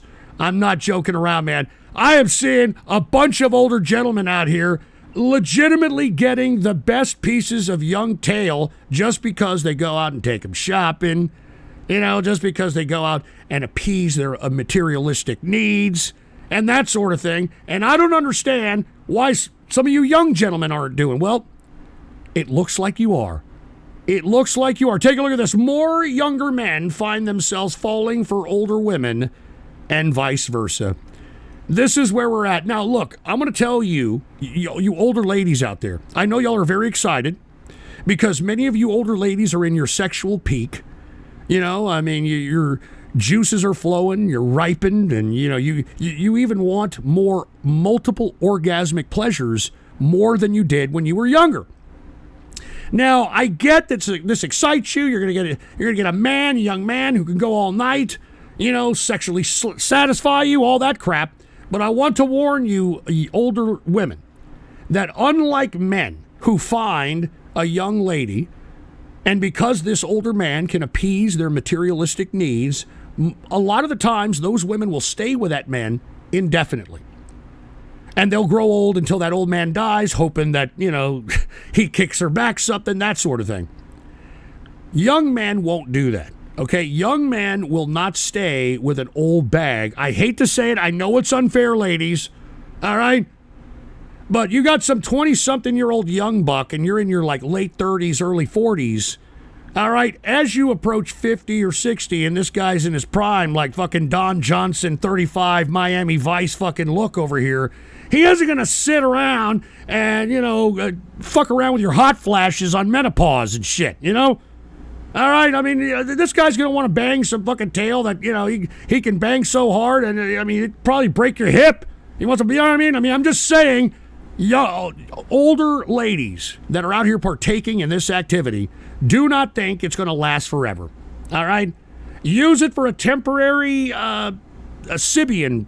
Never mind, I shouldn't say it. Just looking for a temporary fling, like a temporary sexual playground, all right? But that's it. Now, women, on the other hand, they'll stay with an old man forever, unless they find another guy with a bigger wallet. All right, that's how it is. I'm just trying to provide a public service for the young gents out there, all right? And Ray said, I've learned in school that beer tastes a lot better when it's ice cold. Cheers, Ghost. Yeah, it absolutely does. And you learned in school. How the hell did you learn that in school? Shouldn't be learning that shit in school. Anyway, let me take this other totally useless news, and it's courtesy of Kits Does a Flip. And the reason is because it supplements what I just talked about here. And here it is. Put the PC shot on. Take a look at this. 14 people arrested in Comic-Con human trafficking sting. Take a look at that. Law enforcement officials said 10 victims were also recovered during the operation at the San Diego Comic-Con convention.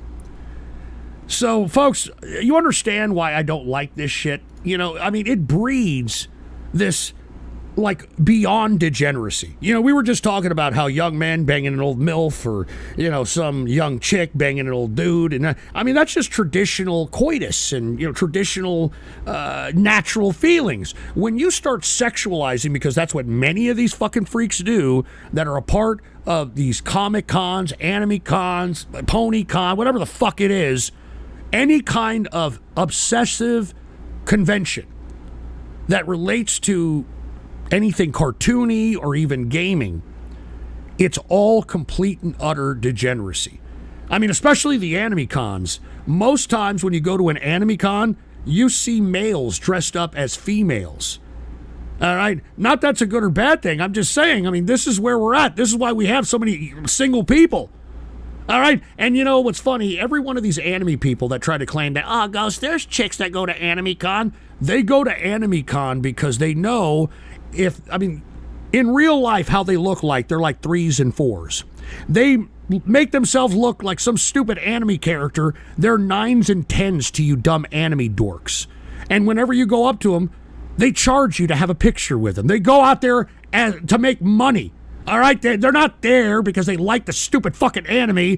They're not there because they like looking at you cross-dressers that are dressed up at Anime Con. They're there to make money off you idiots. All right?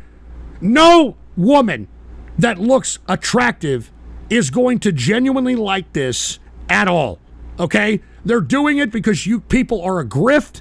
You people spend money like water. You spend it on useless shit, trash, and that's why they're coming at your demographic. That's why you now have rappers and black people now going towards this demographic, all right? So anyway, that's just the way it is. I know many of you people love anime. I know you're fucking sick, demented people. But much like Mr. Beast, who liked anime, and his fucking transgendered friend, all right, much like most of these people. It wasn't fucking that asshole Penguin Zero? Fucking, wouldn't that fucking asshole? All these people like anime. And every time, what happens? There's something related to children, all right, that comes back to haunt these fucking people. It's always children. And why? Because this is cartoon shit. All right? And when you sexualize cartoon shit, I think that is a literal thin line of going right into sexualizing children. So that's why I am against anime. That's why I'm against this sexualization of cartoons. That's why I'm against this adult obsession over fucking cartoon man-child shit. I'm against it, and I will always be fucking against this shit. By the way, I got an anime coming out in the next couple of weeks, just to let y'all know. All right, anyway, without any further ado, let's go ahead and get to everybody's favorite part of the fucking broadcast, all right? And I'm talking about Radio Graffiti, all right? And I'm only going to do this for a little bit, man, because you people piss me the fuck off, all right? Anyway, Radio Graffiti, the part of the broadcast where the spectators become a part of the spectacle. All right, all you got to do is give me a call right now, all right, at the number that's above the buymeacoffee.com/GhostPolitics box. All right, give me a call, 667-770-1015. And once the operator bitch starts talking, you push in the code 844-286. And once you do, you will be in queue to be a part of Radio Graffiti. And when I call on your area code or on your name, you've got exactly 4 to 5 seconds to say whatever it is that's on your mind. That's why we call this Radio Graffiti, all right? And Five Finger Prostate Punch, how's your anime vid going, Ghost? I'm still laying down audio tracks for it, but it's only like a fucking 2-minute one, all right? Jesus Christ. I'd buy that for a dedicated Ghost fan. I go to anime cons for one reason, and one reason only. I get sexually excited by cosplayers being forced to smell my farts. I have a pretty shitty diet, along with gut problems, so I spend the whole day walking around letting out silent gassers. Do you see what I'm talking about here, folks? Now, this is fucking disgusting. I wouldn't be surprised if this guy's absolutely 100% telling the truth. All right? Or it could be, I don't know, some trans or somebody with a loose ass, obviously. All right? You know, somebody with a loose ass that smells like, a dirty carnival urinal. Anyway, before I get to Radio Graffiti, I'd like to remind everybody, I'm going to be in the True Capitalist Radio member chat after this broadcast. I'm probably going to need a break for about 30 to 45 minutes, but I will be in the chat room. And how to join is you go to buymeacoffee.com/GhostPolitics, all right, and join right here in whatever tier of the membership you want to join, and you will gain access to the chat room. You'll chill with us. It is 100% serious in there. No trolling, none of that shit. None of this internet drama, none of that crap. All right, none of that crap. So anyway, with that being said, let me go ahead, I guess, and get to a little bit of Radio Graffiti, and let's get to it right now! All right, what we're about to do, as a matter of fact, I got to take myself off right now of a couple of different streaming sources before I do. And anime extremist, a.k.a. Winston fucked up Fujimori, do cosplayer go to South by Southwest Festival in Texas?